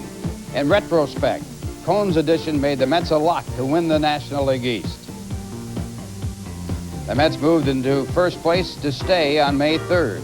Darryl Strawberry continued the home run barrage, beating John Franco and the Cincinnati Reds 6-5 in 10 innings. Earlier that month, Strawberry had become the club's all-time home run king. To quote Strawberry, "Teams hate us again, but we're not running," an obvious reference to the hard-nosed style of play that was a trademark of the 1986 champs. As May ended, the Mets had made mincemeat out of the opposition, posting a 19-9 mark for the month. June brought the Mets back to earth, but not without some fine individual performances. Kevin McReynolds' game winner against the Chicago Cubs in the bottom of the 13th was just one more way of showing the world how dangerous this classy left fielder could be. And flirting was in style, not only in the stands, but on the pitching mound as well. Doc Gooden took a no-hitter into the 7th inning, coming away with win number 9. It wouldn't be the last time a Met flirted with perfection. It's said that injuries are a big part of the game, but none bigger than the hamstring Keith Hernandez pulled in St. Louis. Watch as Hernandez rounds second base. It marked Keith's first stay on the disabled list in his 13-year career.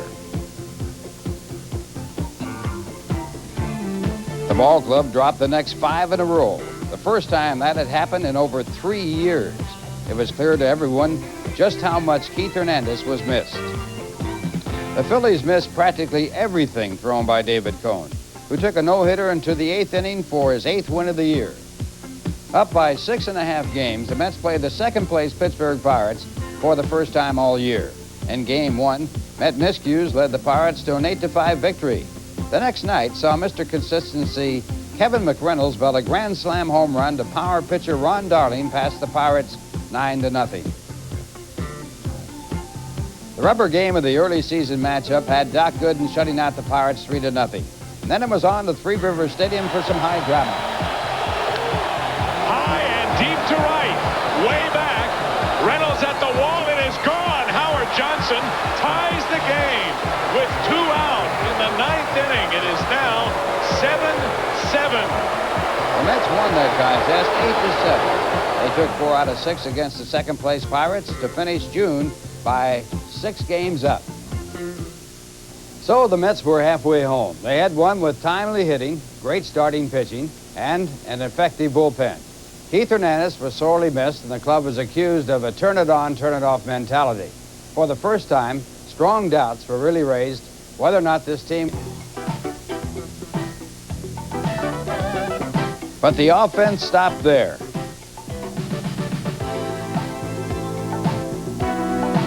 And in San Diego, while the Mets went in search of their bats, all the while the Pirates kept gaining precious ground on the division leaders.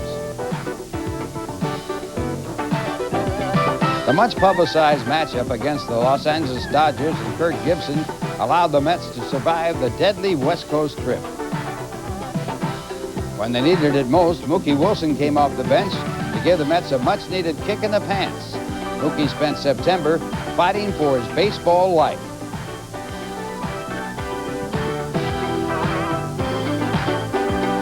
With the end of August came the dawn of the Greg Jefferies era. The highly touted infielder went 5 for 9 in his first 48 hours with the big club. So with 1 month left to go in the season, let's find out what really makes the Mets go. It's good, solid pitching. As they pulled away from the Pirates in September, they were led by what many consider the best staff in the game, Doc Gooden. He'll pitch Game 1 in the playoffs.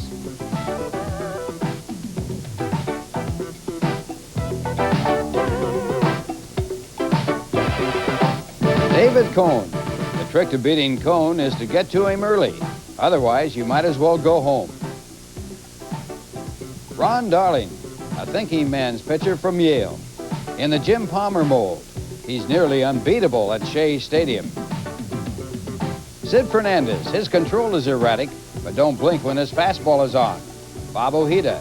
After a fine season, Bobby O will spend the rest of 1988 on the mend after a freak accident nearly severed the middle finger of his pitching hand.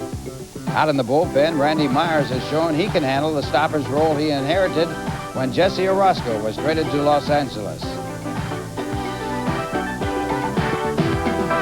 And of course, the Mets' own version of Pee Wee Herman, the master of disaster, Roger McDowell. McDowell can put out more fires than he starts. When the sinker ball artist gets the call, just make sure you check the phone for toothpaste first.